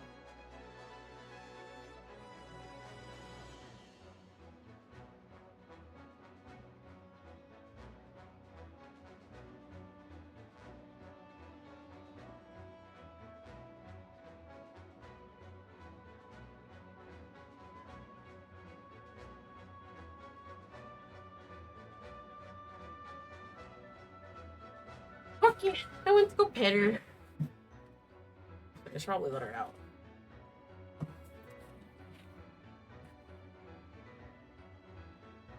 Let me finish this up.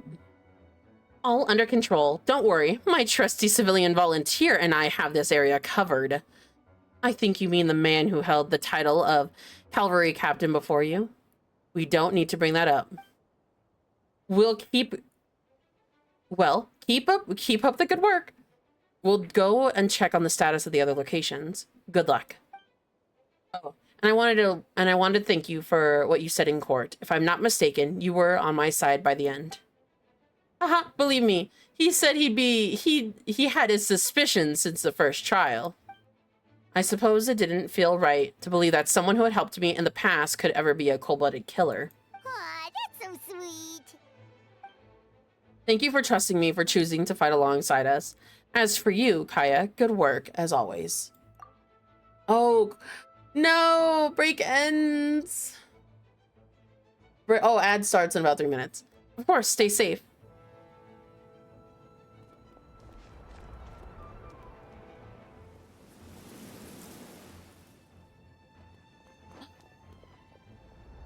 Everyone's coming up, all the Mondstadt heroes.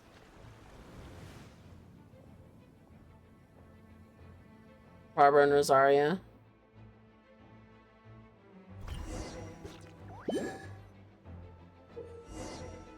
Get close to the Knights of Avonius. Okay, let me get up and let my dogs out really quickly.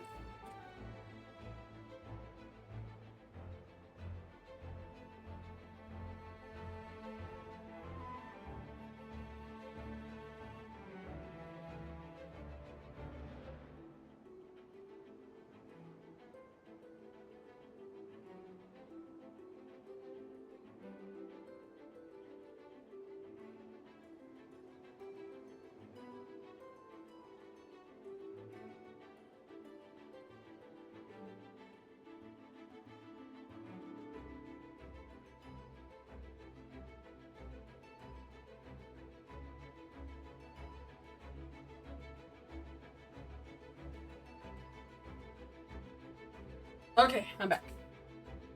Let's heal up some people. And I also got Everyone is Gatorade. working super hard. We should be too. Treat the wounded. Let's dance. Otto, Huffman, Guy. I've seen some people like Guy a lot. Swan and Lawrence.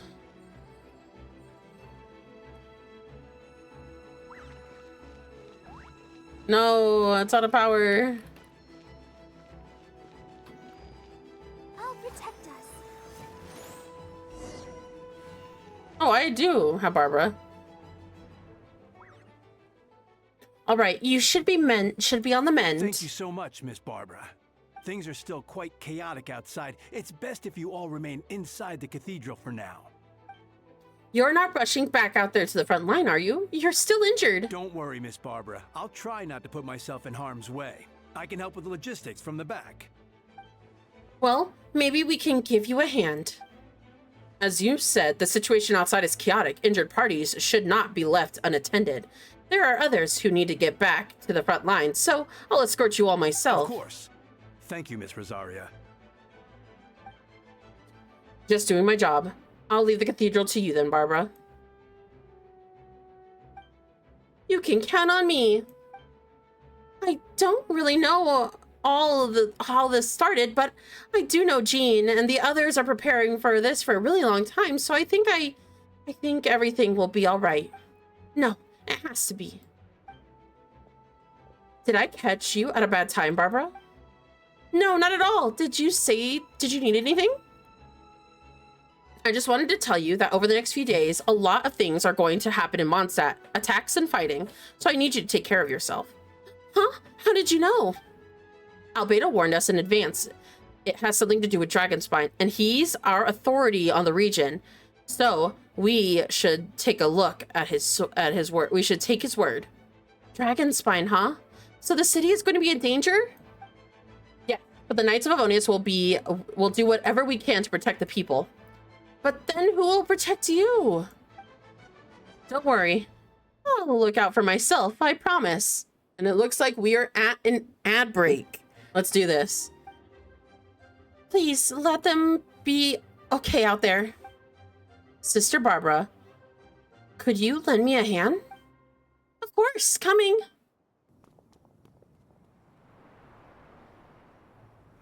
Mona! Damn! We love Noelle. Oh no, she's hurt. Bennett! This is the most time he's had. Oh my god! Miska's over there, that kid. They're here! Prepare for battle! Oh! Oh, guard! Everyone! Monsters incoming at 12 o'clock! Micah. I wanted Micah when he came out last, but I didn't get him. Looks like we've got 25 hilly trolls, 2 blazing axe mida trolls, and a bunch of different slimes. Prepare elemental slime countermeasures. Bitch. Roger that.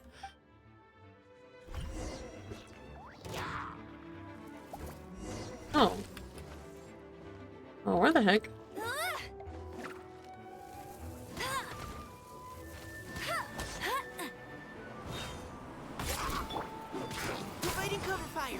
Oh! I wish I had him. I didn't get a chance to get him. I was so mad.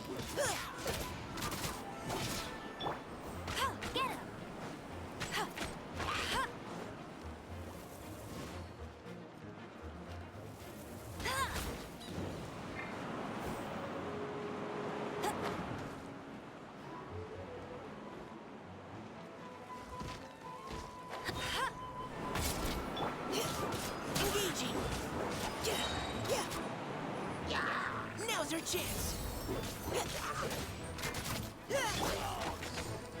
Go, Baron Bunny. Oh. Providing cover fire. No one escapes my sight. I keep on forgetting that I don't have everyone else. But this is so much fun because everyone's here. All the Mondstadt like heroes, you know? All units are now in position. Hertha! Oh, jeez, your voice scared me just now. What? Still caught up in the imposter incident? I thought you knew about the plan. Well, after you up and disappeared one day, all Master Jean told me was that you'd be gone for a while on an important mission, and that it'd be better if people thought you were dead. And then, what do you know? Someone who looks exactly like you appears out of nowhere 2 days later. If Master Jean hadn't told me about your mission, I would have fallen for it hook, line, and sinker. Yeah, that's quite a scary thought. I get chills thinking about it. A monster replacing someone close to you and none the wiser? Don't worry. Once this is over, these monsters won't treat us again. Albedo, are you okay? The trial wasn't too hard on you, was it? I'm sorry I couldn't be there. I was so worried. Same here. I thought it was all real at one point, and I was in complete shock. You should know then, Amber. Then, it seems Eula did an excellent job at keeping the situation under wraps, and no need to worry about you two. I'm worse for wear. Sounds like Eula, all right? She's like an impenetrable wall, that one. You're not getting a secret out of her. Yeah, for sure. She's someone you can really count on. Wait, so how did you decide Hertha should disappear again? After all this fighting, I can't seem to get it straight.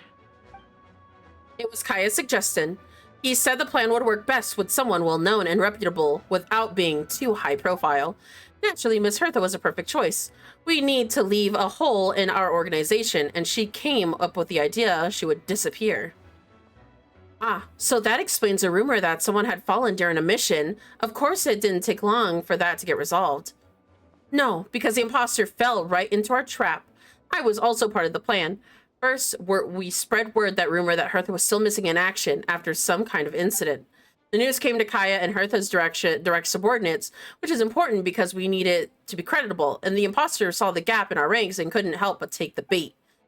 It didn't take long for the fake Hertha to appear on the Knight's patrol route, claiming to have survived her mission. When did that happen? Over 6 months ago. Oh, 6 months ago? Whoa, so this has been a long time in the making. Holy crap. Yes, our enemy was more meticulous than we expected. Monsters have been searching for Hertha's body in order to protect the imposter's identity, which is a more advanced way of thinking than Subject 2. And we had to wait long enough to convince the fake Hertha that she had our trust.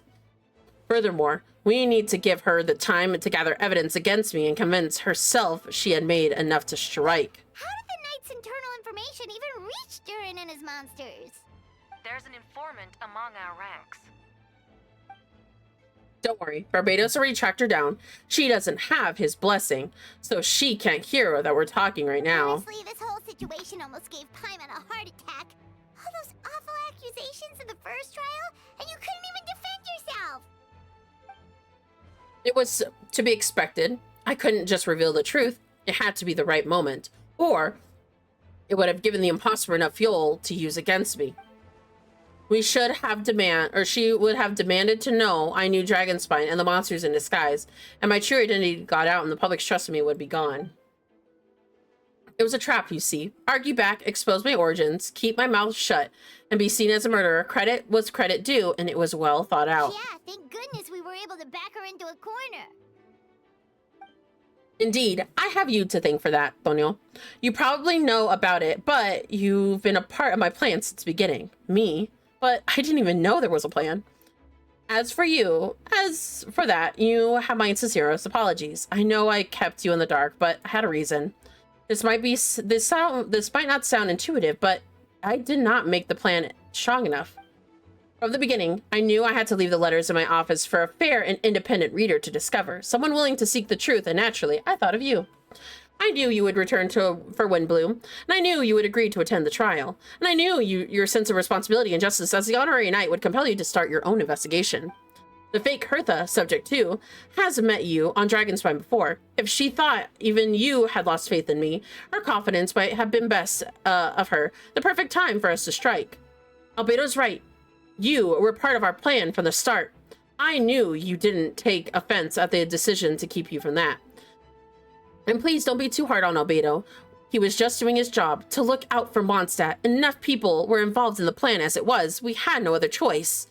The Honorary Knight and Paimon will always be friends of Mondstadt. We will never forget that. Aw, that means a lot. In that case, thank you for thinking of me. It was an honor to take part. It was us who should be thanking you, Honorary Knight. Wait, was that you just now? Let's go to the side gate to check it out.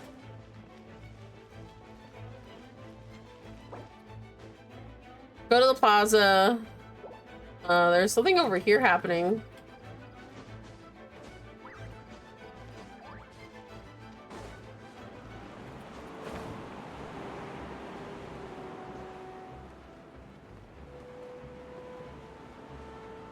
What's happening over here?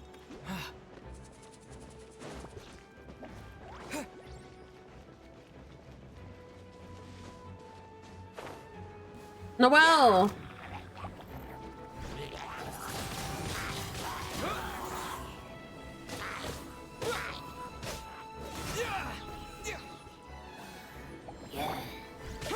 Come into being.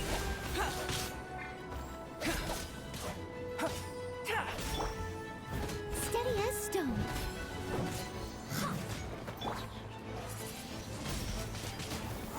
Disappear. Live. Feel this ancient power. Oh, that's kind of cool, his power.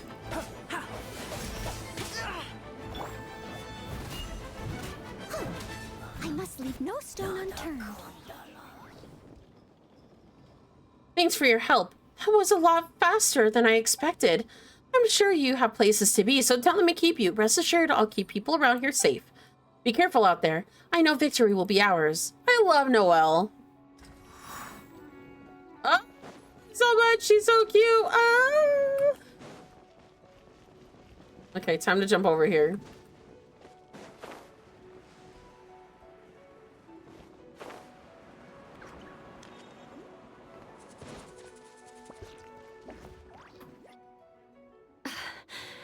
It's all my fault.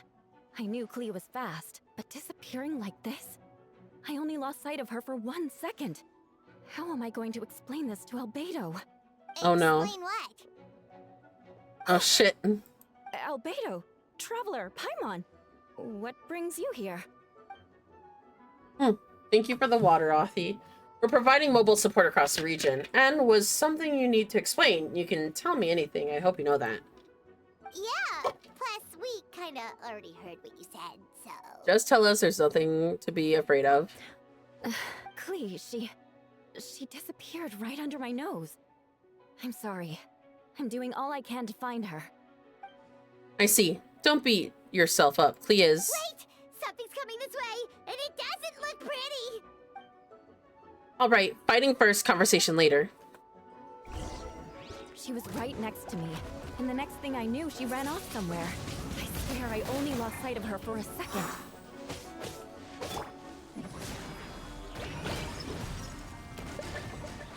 Crush!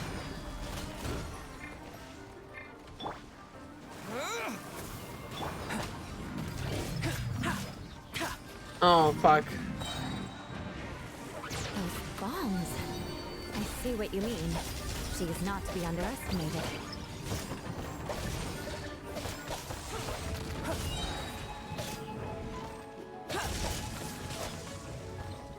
Feel this ancient power. Burst forth. Oh. We won! Great work, Clea. I'll be counting on you to protect Hila next time, too. Albedo, you can't be serious. No problem. Just leave it to me, Clea. Are you going to patrol, Mr. Albedo? Clea heard you went camping for a few days and these monsters followed you back home. Camping. Ah, right. The truth isn't suitable for little ears. I am trying my best for these voices. That's right. So, I need to report back to Master Jean to settle my expenses. If you have some time, I'm sure Eula would be grateful if you escorted her back to headquarters as well. Of course. I place myself in your capable hands, Spark Knight. Hehe, it would be an honor. Klee will do her best. I'm trying my hardest for these voices. Do you need help increasing your adventuring? After this, yes, I will probably need help, with... Look at my hold on. No, I can't show you now. I think I'm at 43,000 over 15,000 right now.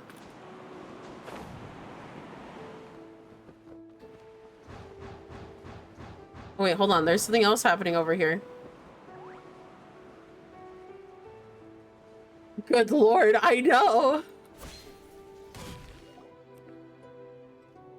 At least with this, I can get like a few levels out of the way.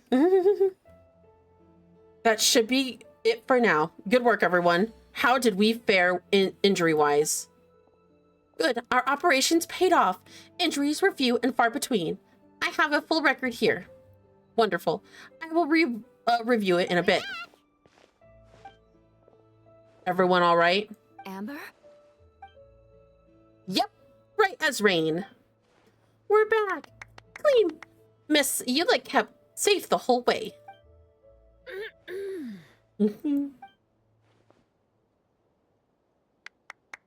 Amazing. Klee was very lucky to have you. Eula was very lucky to have you.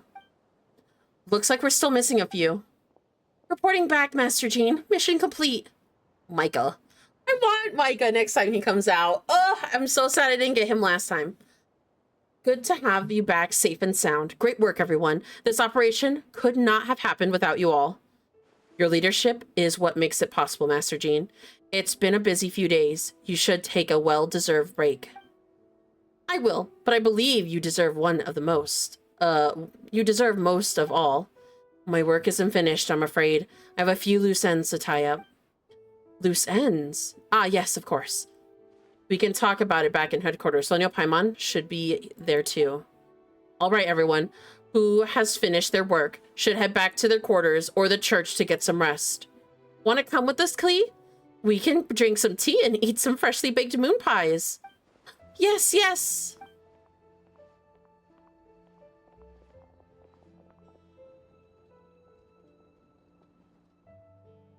Hi, everyone. Venti, thank you for everything. I know you were difficult moments along the way. Oh, well, wait. Does that mean you saw me running for my life? No apologies. Just forget that I said anything. Just kidding, but you're right. It was tough out there. I almost lost my hat in the wind several times. Any notable information on the wind? Of course, I was out on the city wall for quite some time, and I heard all sorts of things. As for something notable, well, I picked up anxious voices and a child's anger. Durin's been isolated for centuries, but absorbing Subject 2's emotions and allowing him to understand certain truths about this world and his existence, including the fact that he is no longer Mother's only child. Or her most perfect creation. It's obvious he found the fact too difficult to accept. Emotions he had felt to response were quite genuine and, dare I say, human. If I eliminate the perfect creation, I will be only child Mother needs. This mindset arose out of Durin's instinct to complete and survive and came to dominate all the same around him. And of course, the absorption of Subject 2's knowledge allowed him to take more an intellect approach, accusing me of murder. And in the end, however, Durin still lacks a significant social intelligence that the fact that his army ever got this far is a miracle. No wonder Venti sensed a child's anger through the wind. Okay, you have fun. You be safe, Athi. I'm all going slow clicking on it. The same feeling is close. The feeling it's close. Phonia? Miss Phonia, here to make your report. Oh, nothing much to report, actually. Phonia? Is that so? During battle, you were talking about your transfer to 7th Company, and you were in charge of patrols, post-battle reconnaissance time. How did everything go? Good. No problems. I see. If you don't mind, why did you come from the direction, and why are you alone? Did you think we were still meeting on the side gate? There was a chance of plans, and we sent a message over the wind in the last few minutes of the battle. There were a lot of changes during the operation, but I imagine you missed those as well, because you are under Durin's influence, and you've been since your trip over to Dragonspine 6 months ago. Why doesn't no one... Oh, they stopped her. I love her hairstyle, by the way. It's very cute. Don't move. Let's continue the discussion back at headquarters. Don't be scared. I'll figure out a way to free you from his power soon.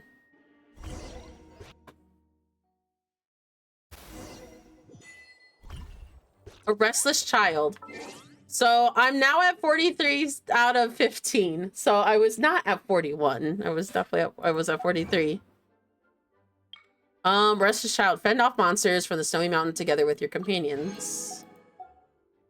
How many wishes do I have? 99, not enough.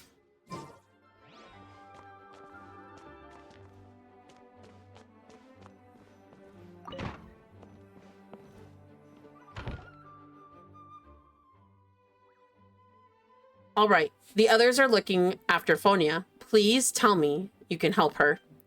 I can, as long as the rest of the operation goes well. Wait, the operation isn't over. What do we do now? What happens next is a more personal project. I've consulted Venti about the possibility of calling a triparatite conference.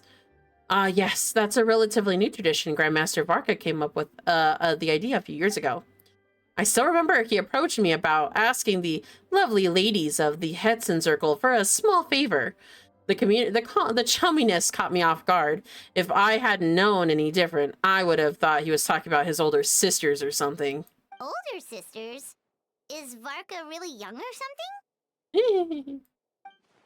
I wouldn't exactly call him young, but he's not old. He's not old either. He's a type to crack a joke at the opportunity, so at whatever age that is. Indeed. Anyway, the Triparasite Conference is a gathering of 3 parties: the Hetson Circle, the Annual Archon, and the joint forces of the Knights of Avon and the Church of the Knights of Avonius. Ooh, that guy right there. Lord Barbados was able to facilitate the meeting between Varka and the mages. Ooh, so that's Varka right there. Varka has quite a way with words, so he was able to gain their favor and convince them to agree to a very important... Oh my god!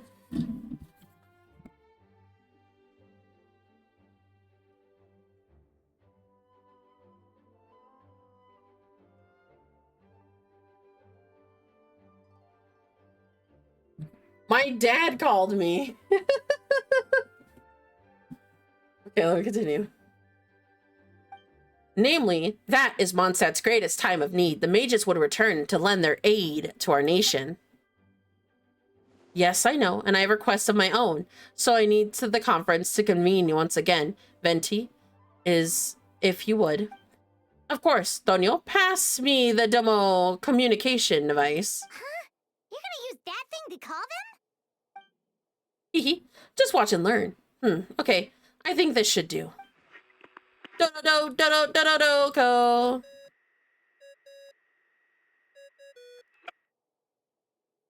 What's that ringing? Is it the wind or something? Oh. Hold on. That's not the right voice. Wait. Barbados? Of Varka? Grand Master? Oops. I put in the wrong number. Sorry, Varka. You're probably busy right now. Considering I'm surrounded on both sides with a group on my tail looking to turn me into mincemeat, yeah, I'd say so. Ah, yes. Well, have fun with that.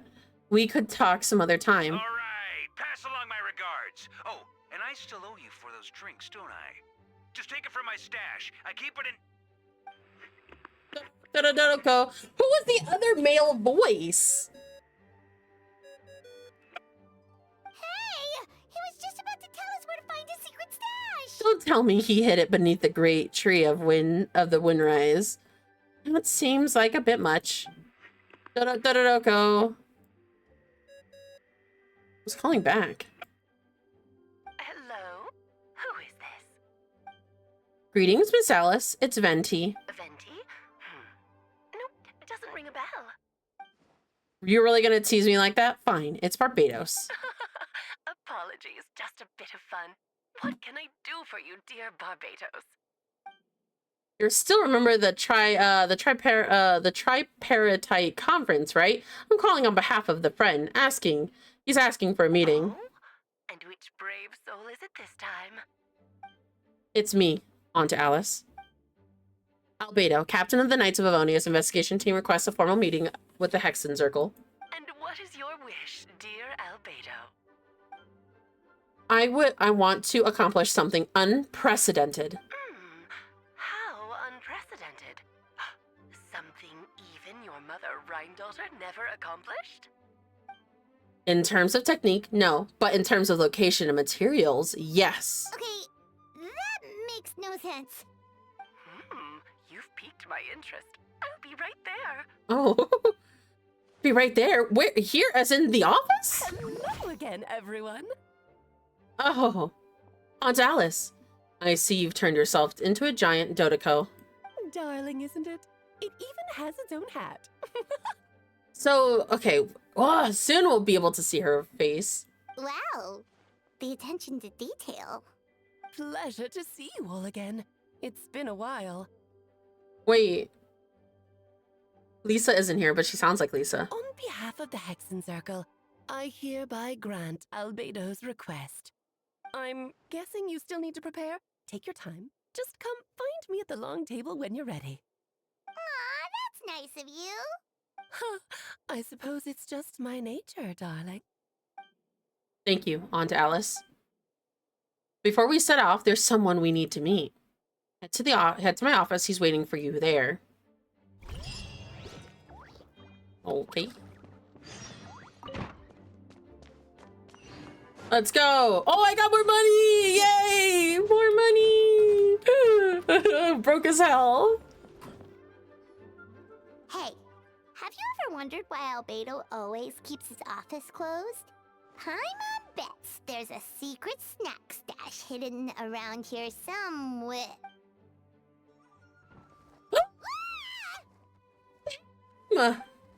Mini Durin! Hey, not so loud! Oh my god, he's Mini Durin! What are you doing here? Dude, I cried my fucking eyes out when I saw him.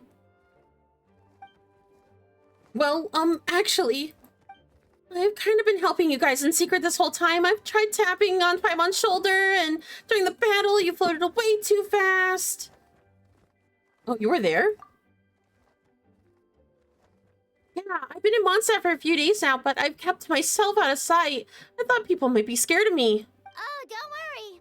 We aren't scared of you. Hey, thanks. So, what brings you here? Oh, is it Windbloom? There are a ton of fun games this time of year.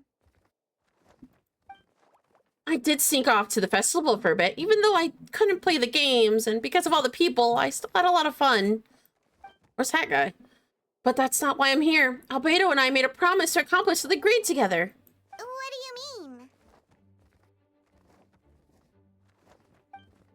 I'm gonna replace Durin on Dragonspine. I'm gonna be the one who revived and brought back into this. Wait, what? I'm gonna be the one who is revived and brought back into this world. Ooh. Wait, didn't that already happen? You left the storybook world, and now you're... Sorry, I should be more specific. Albedo said he could use alchemy to turn me into a human? What? Human transmutation, so you're Albedo's intended subject. Yeah, he's working on it for a long time now.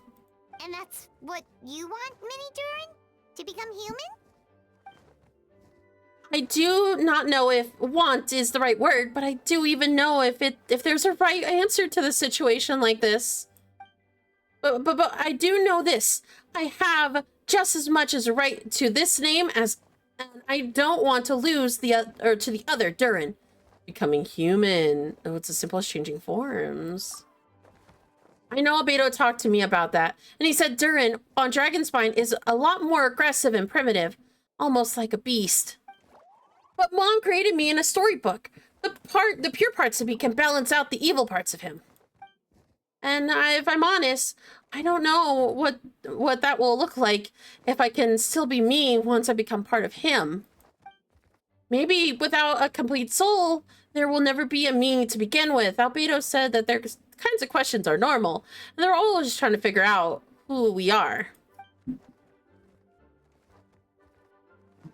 But I'm afraid of change. But I'm not afraid of change. I want my life to mean something, and suppressing an evil dragon, becoming human, both sound pretty fine to me, or pretty meaningful to me. Does that mean he'll become a character later on? Interesting. So don't worry, no one is forcing me to make this choice. Well, turning you into a human sounds like a huge project. No wonder Albedo wants to get the mage's approval. Yeah, I'm grateful to him. We're kind of in the same boat, you know. Albedo told me he's the Kerpanzer, a synthetic human. So if that works, I'll be one too. And we will be the only two of our kind in the whole world, alchemic creations allowed to live in human form. And if all living things are grouped together by species, and there's only one other person like me in this world, I guess that makes us family. Definitely. You've just gotta trust one another. No. Actually, while we're on the subject, does your friend Hat Guy know about this? Yeah, I told him I was coming, here to fulfill this duty, and he didn't try to stop me. He just said, get a move on then. He didn't say it outright, but he supports my decision, and maybe even he thinks it's a good idea because it'll be the three of them. Because technically, Albedo is a synthetic human, a Kerpurtzer. Scaramouche is a doll, but given like human life and stuff. And then Mini Durin, in a sense, is like a stuffed animal, but like at the same time, he'll be a synthetic human too. That's actually kind of cool. I'm a little scared, of course, but excited too. Anyways, I'm glad I get to talk to you at a time like this that I feel a lot more better, so thanks. Oh. Let me get some water in my system because I feel my voice breaking.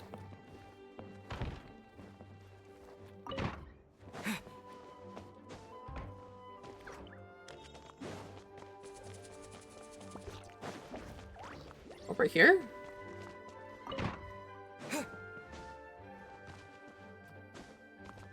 Over here.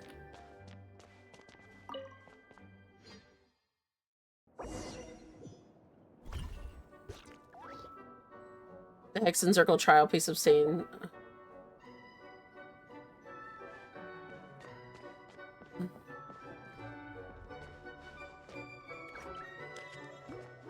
Actually, there's any books around here that I can keep?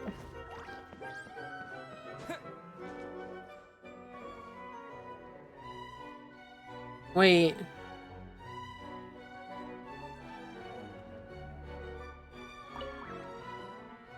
Welcome, one and all.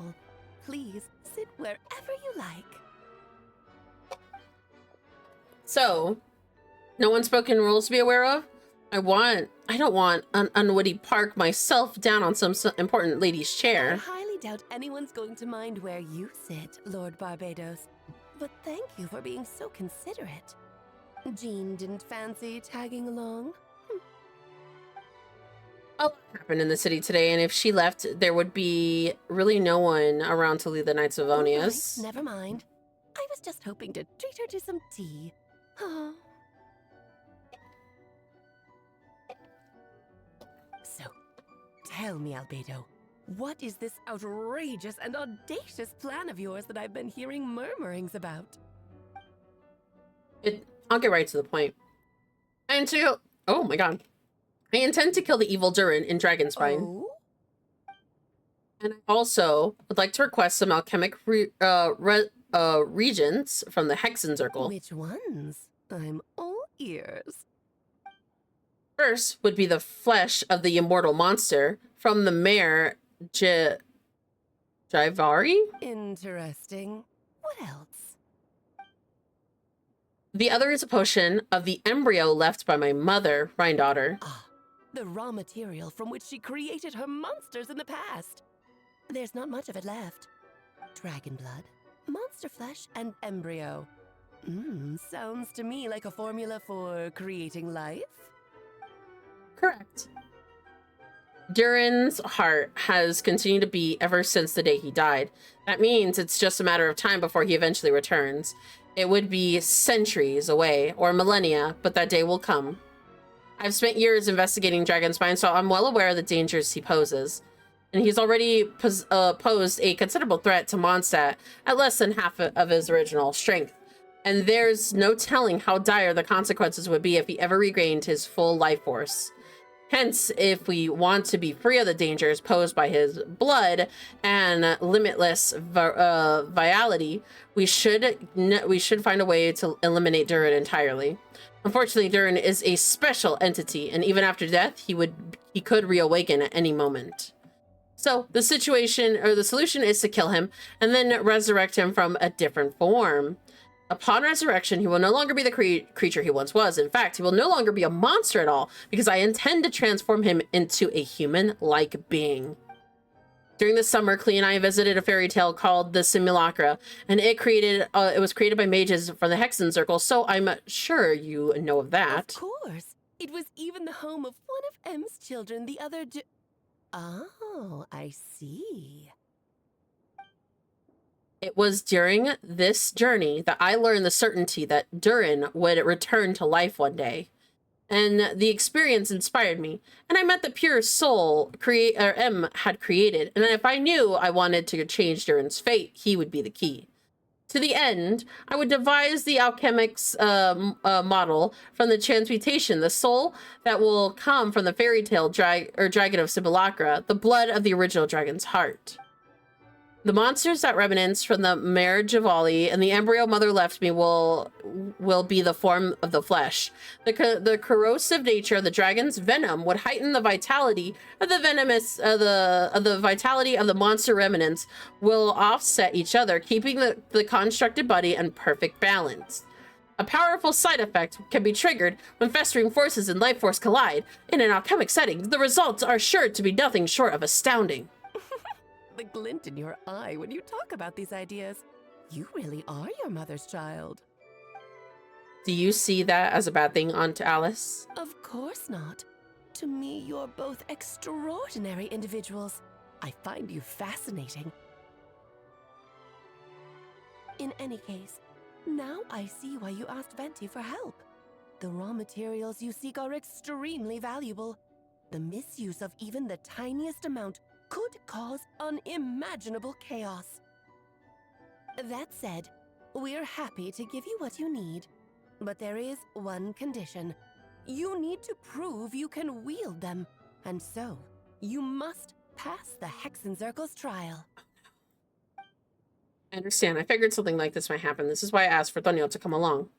Wait, I'm joining you on this? We're not even gonna try to talk me out of it? And you're not gonna even try to talk me into it? No, you need convincing? I thought you would keep an eye on me. Who knows what sort of outlandish things I might attempt without someone to keep me in check. Fine, I'm not going to argue with you. So you know our tricks, huh? Mm-hmm. Ah, my stuff.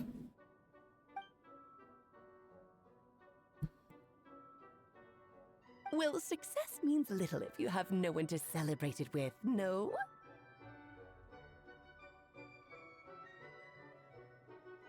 Although, I'm afraid dear Paimon will have to sit this one out. Dang. What? Why? The Hexen Circle trials are no walk in the park, my dear.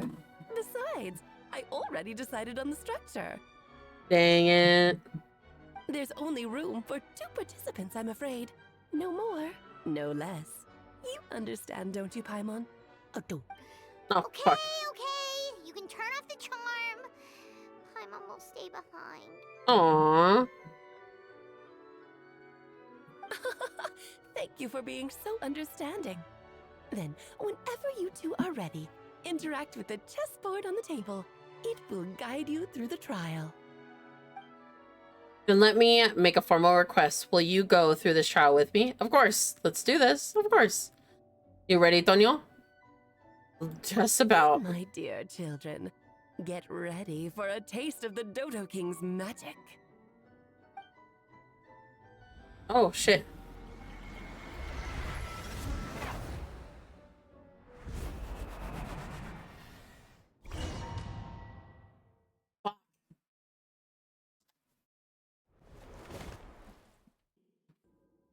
It's certainly in keeping with Hex and Circle modalities. Oh, shit. We're shrunk it down to chest-sized piece. Whoa, you're so tiny now. Take extra care of yourselves, okay? What is it? Nothing. It's just that Paimon's voice is even louder than usual now I'm this size. She's always so energetic and lively. Nothing can dampen her spirits. Don't worry. We'll come back with her again in no time. Wait! Sound pretty confident, Albedo. My guy was talking! What the hell? I just realized that. Aunt Alice, I didn't realize you personally conducting this trial. Well, since your mother has to recuse herself, who better than I to put your abilities to the test? I have prepared quite a riveting new performance just for you two. See? Defeat them in battle. Prove to me that you have what it takes to achieve your goal. I don't know nothing about chess, though. That's my thing. Swashbuckle your way to victory like gallant fairy tale heroes. God. I'm a little terrified, I'm not gonna lie with ya. Oh my god! Burst forth.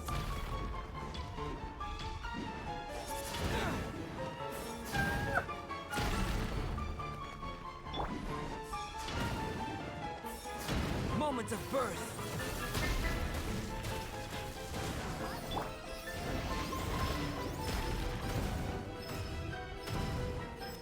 I'm flying. You can't get me up here. Oh my god. Feel the same I don't know jack shit about this. Ah! Oh.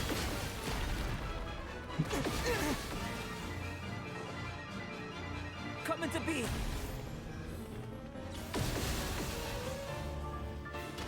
Oh, I'm like out of energy.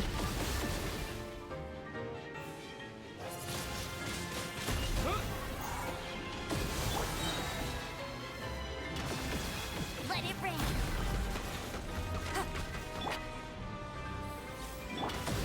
Feel this ancient power.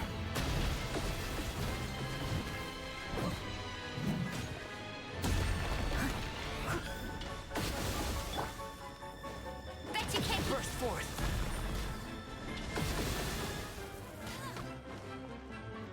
Feel this ancient power.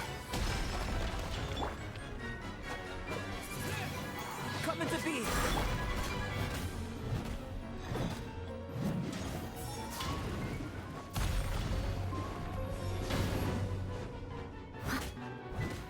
Moments of birth. The horse is. I'll catch up. I'm flying. Live. I'll race you there. Witness my great undertaking.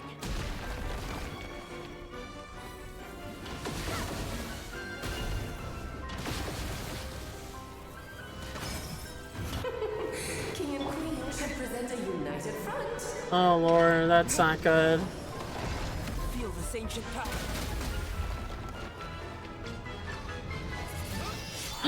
Oh my god! With the wind.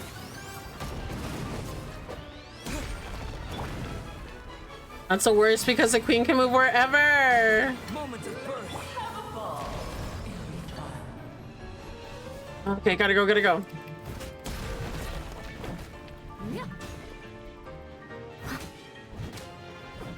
Oh my god, I got so scared.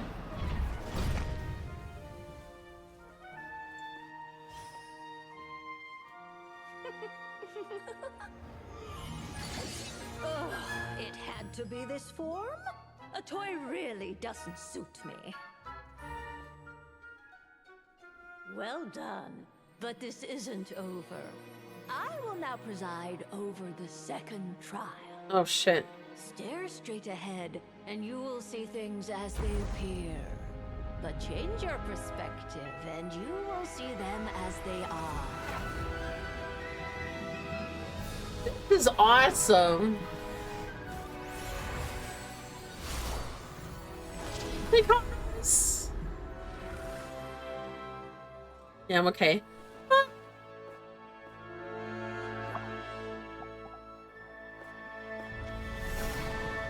Oh my god.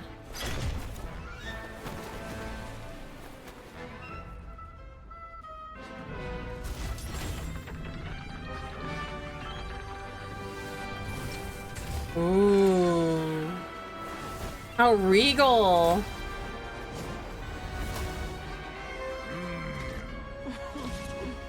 The trial awaits.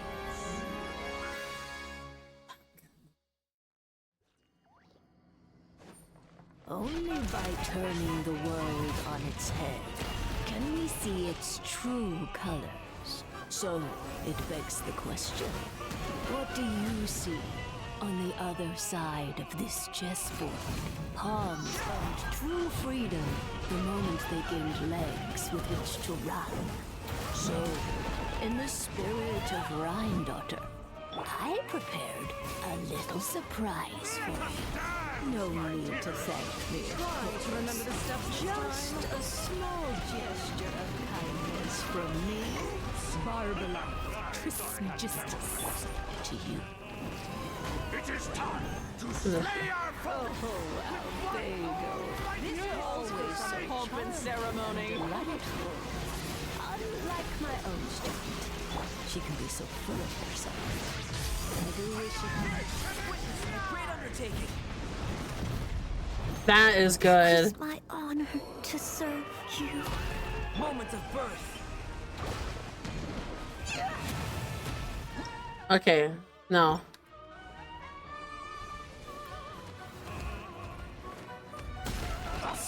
Okay, I got it. Let me give everyone up some XP.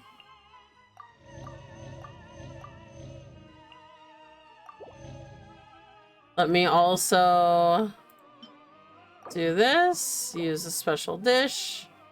I'm going... Oh, I use a special dish! Okay.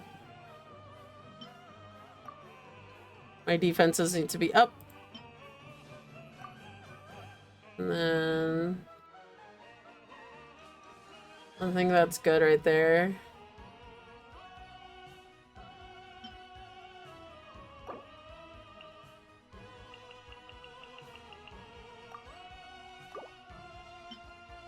Where is it?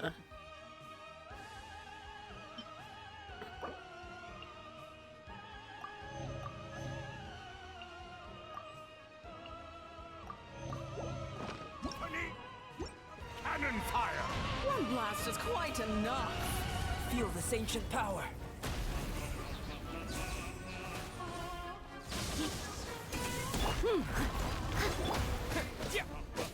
No one escapes my sights. Burst forth. That was really good. Moment of birth.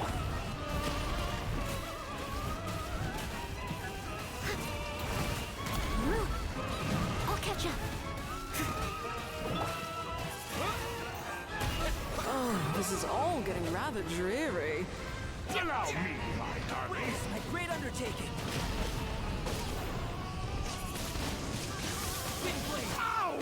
Yeah, bitches!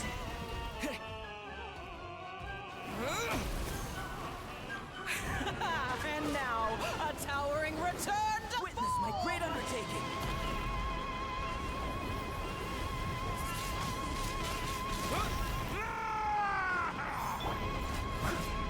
Oh, this is not good.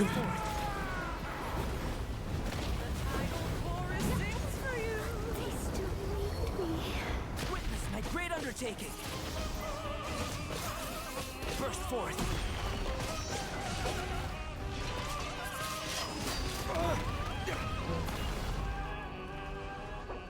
20 seconds. Witness my great undertaking. The curtain call has arrived.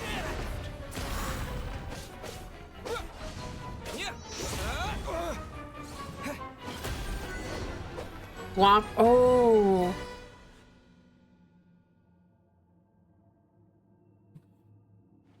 Oh, that's not good.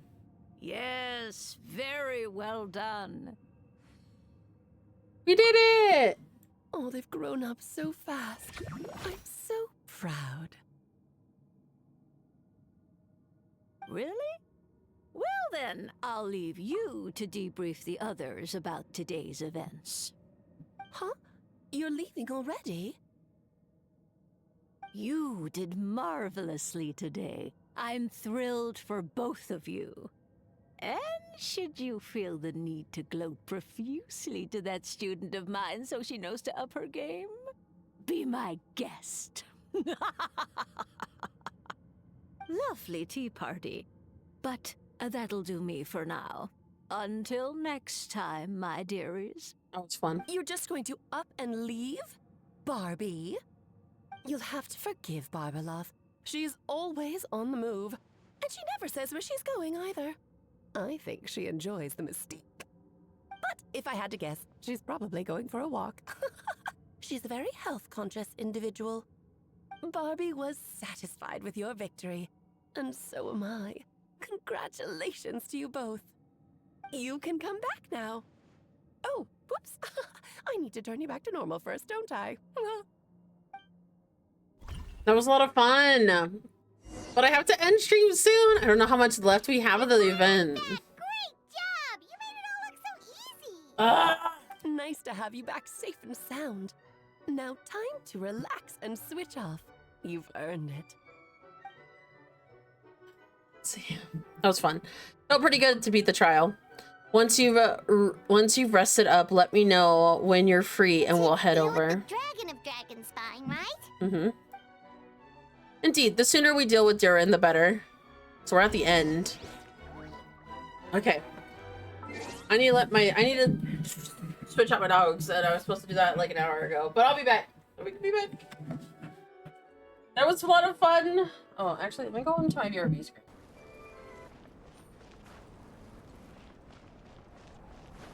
Where is it?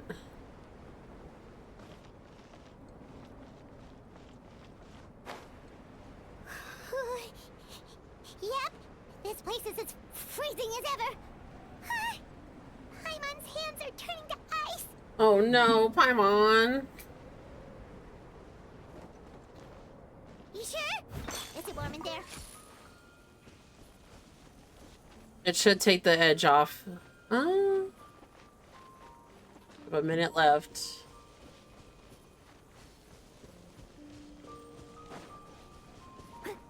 Oh, there's someone right there. But it's one guard. I think I'll be fine if I took him out.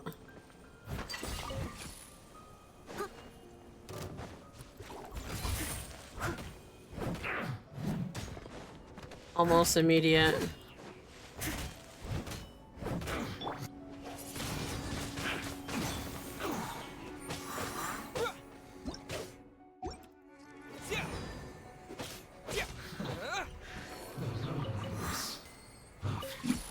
Okay, 30 seconds left. 30 seconds. Then you guys are back from break.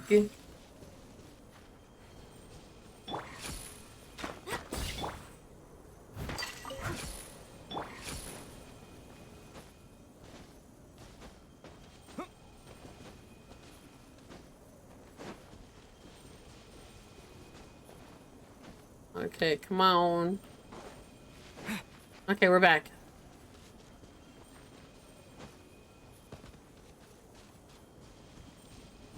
Oh.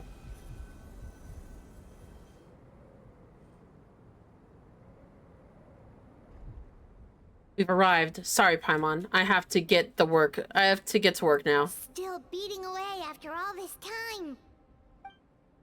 Leave it to me. You two stay on guard.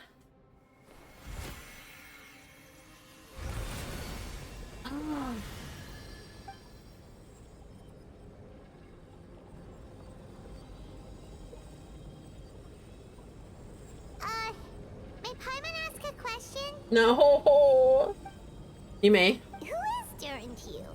Do you think of him as one of your kind? And is he a dragon, person, animal, or From an alchemic perspective, we're both artificial creations, but biologically speaking, we have no relation whatsoever. So sounds like you prefer humans to dragons then. It's not much so on the matter of preference. Rather than things stand, I would say I belong to the class of human, albeit a unique category, therefore. But then, again, most forms of life in this world possess some unique traits. I'm perhaps the most unique among humans in that I am the only one of my kind, but there will be another just like me, assuming the alchemic project proves successful. I believe Mini Durin already told you that his intent to replace the Durin of Dragonspine. After my conversation with him, he also expressed a strong interest in becoming human. It's a fascinating prospect, not to mention an extremely challenging one, but I understand why he came to that decision. Do you see him as an active creation? Well, understood in the broadcast sense, this project deals with both the past and the future and stands the profoundly impact many lives. That primarily is what makes it worthwhile. Helping Mini Durin become what he wants is secondary consideration that still is a meaningful one. In contrast, my personal... Oh no! In my view of the collective life, the world would become generative and endogenously... Oh my god, cultivate the world itself. Whatever aids life is attending to the greater level of perfection, improves the world by doing so. It is not a question of whether this ought to be done, or is merely whether I wish it to. The alchemic enterprise is concord with the deciphering and comprehending of all forms of knowledge, and that is the path I walk. Of course, that is not to say that this is a science experiment to me. Anything that affects Mondstadt, I approach foremost as a member of the Knights of Favonius. Does that matter? Your question satisfactory? Well done. Thank you.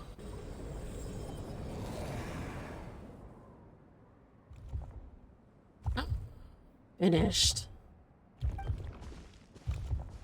Looks like a golden energy has encased the dragon's heart. The whole heart would be too big. I do not intend that much. Instead, I'm just removing the core. The rest will soon lose its vitality completely. Time, Durin's body should finally die for good. Wait, but in that case, what's gonna happen to the fake Hertha? And what about the people who fell under Durin's influence? The Knights will keep an eye on them, but as far as I'm concerned, eliminating Durin's influence on the citizenry and creating a new Durin could alchemically are the same thing. Armed with this heart, I will be able to complete the alchemic array and deal with all these issues in one go. Return to Mondstadt. So the heart no longer beat. Oh my god, that is so eerie. That is very eerie. I guess it's because it's always here. You know what I mean? But it's the uneasiness now that there is now an eternal quietness on Dragonspine.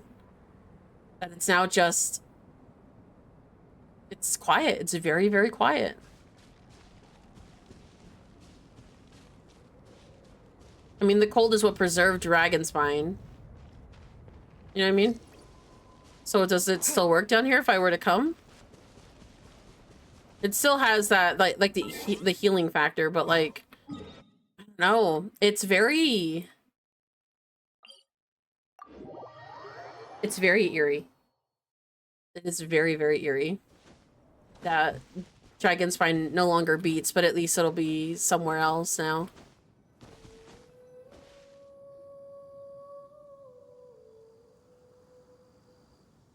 Let's call it a day here. Thank you for accompanying me. Pleasure. We sure learned a lot. Mondstadt's lively place during the Windbloom Festival should take a look around and pick some nice souvenirs for yourselves. Oh yeah, the festival! Wonder who the Windbloom star is gonna be this time. Well, we've been too busy dealing with this situation the entire time. Who else would be free to work during the Windbloom Festival? I'm sure we'll find out on the day of.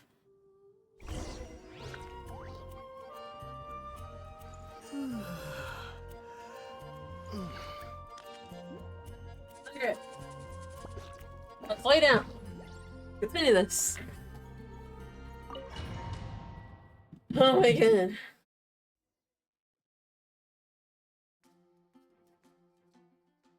As you know, during this year's oh my god. As you know, during this this year's Windbloom event, the people of Mondstadt have been banded together to defeat the several waves of monsters that tried to invade our city. According to what we like to award the title of Windbloom Star to someone who made an outstanding contribution to the defense of the operation. There's someone who may not look like a strong warrior, but whose keen insight played a vital role in gaining the control in the conflict. His words and songs always have been lifting the people's hearts, and there will always be a great support to us. Let's give a round of applause to this year's Windbloom Star, Venti the Bard. Amazing! Oh my god. Huh? No way. You're really gonna pick me? Why not? You're the perfect person for the job. All right. Does that mean I get unlimited free drinks? I'm not too sure. I'm sure they're more than happy to support this year's Windbloom Star. If you'd like, you can take a drink while you give your acceptance speech to the crowd. Haha, in that case, let me swap the speech for a song. Everyone, the best bard in the land is about to begin his performance, so don't go away. Keep on clicking outside of the thing.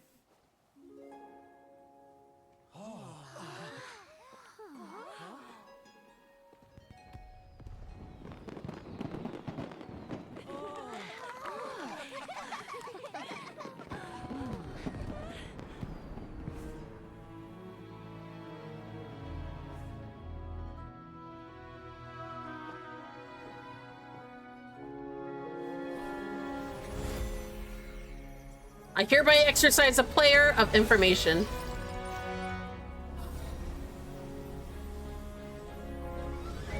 Ooh.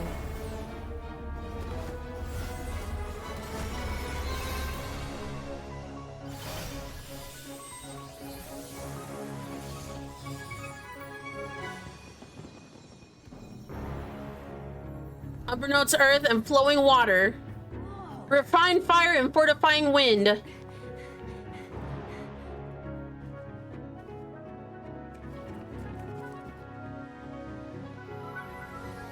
Traverse the 18th and worldly 12th passage.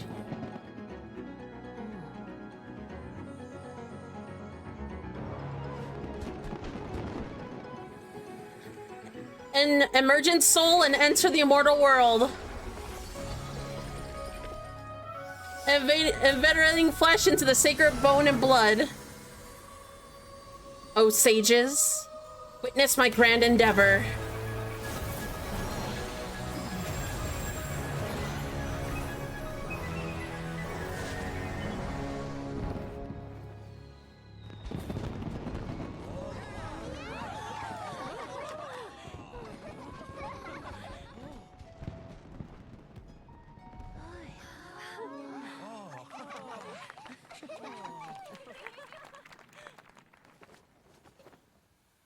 How was it? Not bad, right?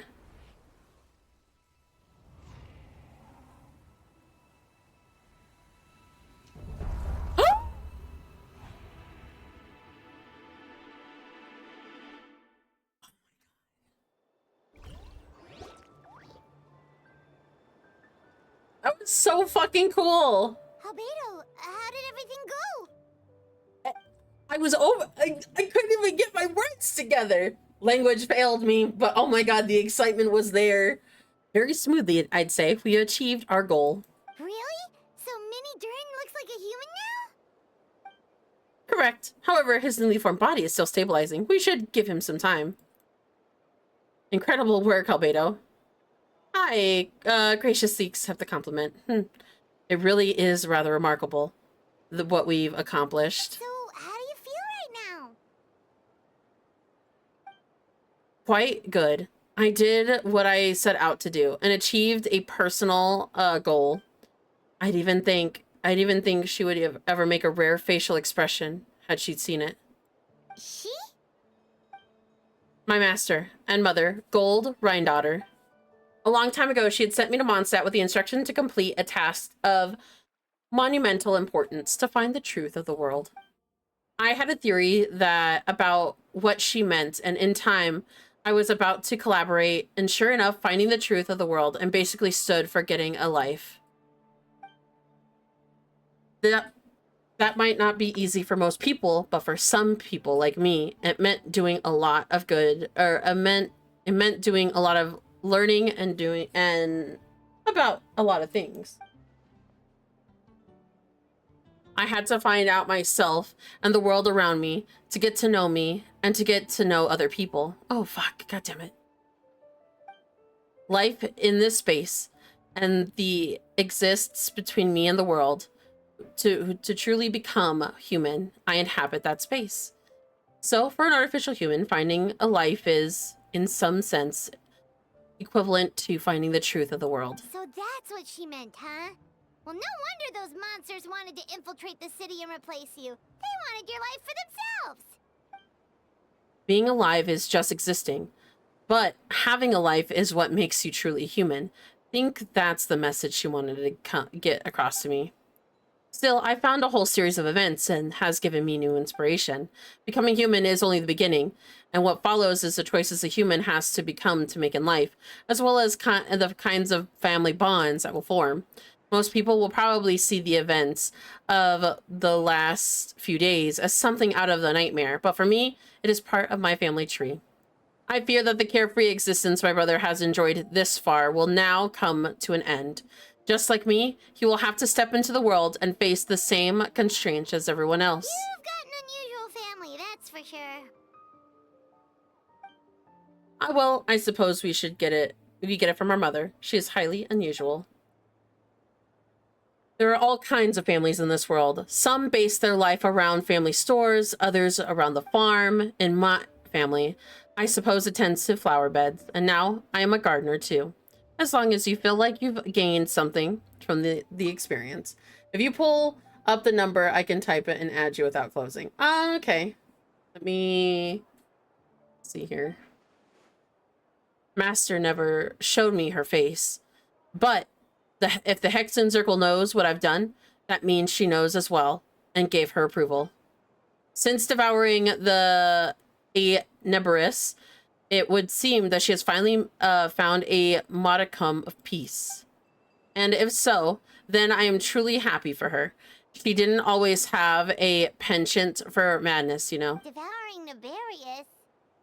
What's Nefarious? It's the name of the ruler of life. What? Oh, nice. Aunt Alice told me about it not too long ago, but it came as no surprise. I knew Master would do it sooner or later. As the ruler of life, I am truly... Oh, do you know what? I'm covering my UID. Neberis is now gone. Instead, my master's actions, and she and Neberis are one. Let me see here.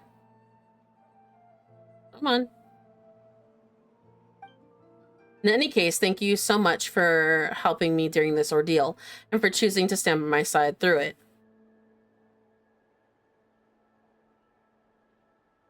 Of course. That's what friends are for. Paimon took the words right out of my mouth. Hearing what you say means more than what I can say. Make sure to pass that along the sentiment when I report back to Master Jean. Oh, so you're heading back to headquarters? Well, good luck with the report.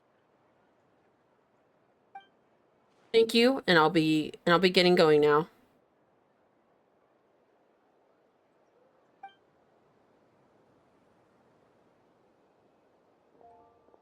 Wow, this Windbloom Festival turned out to be a special one. It feels like we really made a difference.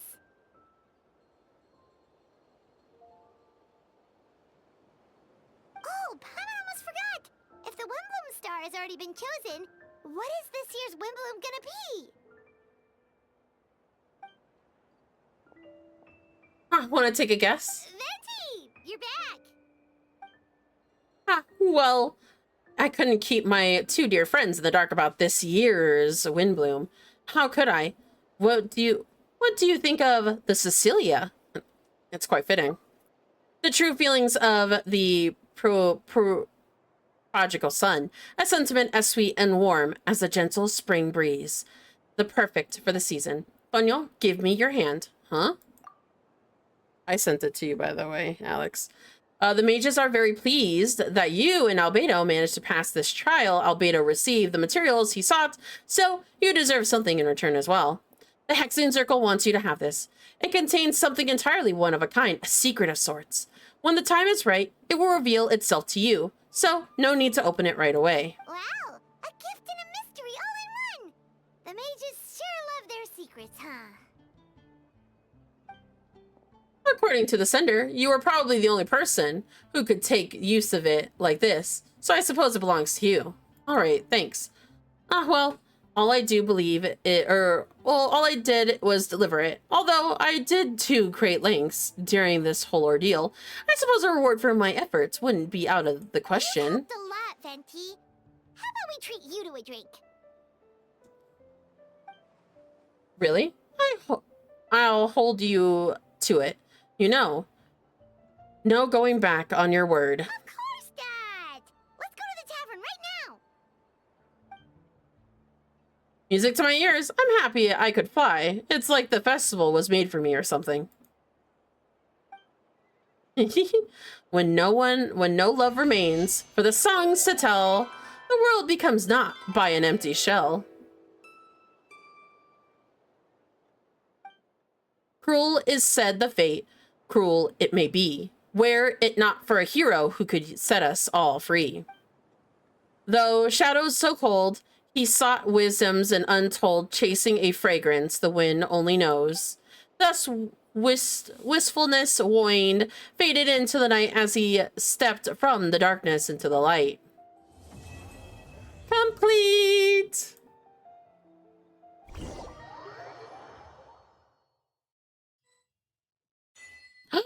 We did it! Woo!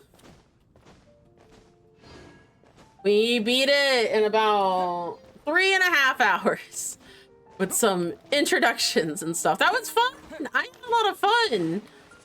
Oh my god, the excitement. I kept my best as I could with the reading, and I know my voices weren't that good, but that was really, really good. I enjoyed it a lot. Let me see here if I can get it. I wonder if it's also a part. It is not a part of it. Okay. Yes, be my friend. I have a new friend. And then complete plagiarism. Paralogism. I still have a lot to go, honestly. Actually, no, I don't have that lot to go. Finish Whispers in the Wind 5 times. What? Such an alleyway. Oh, I still need to reach, oh. I need to still do all this fun stuff. Okay. I think that's gonna be a good place to end so we can wrap it up. But, because I do have, I have a game to go to tonight for D&D. So, I'm gonna see who I can raid you guys off to in the meantime. But I appreciate you guys all so much for joining me. Let me see here.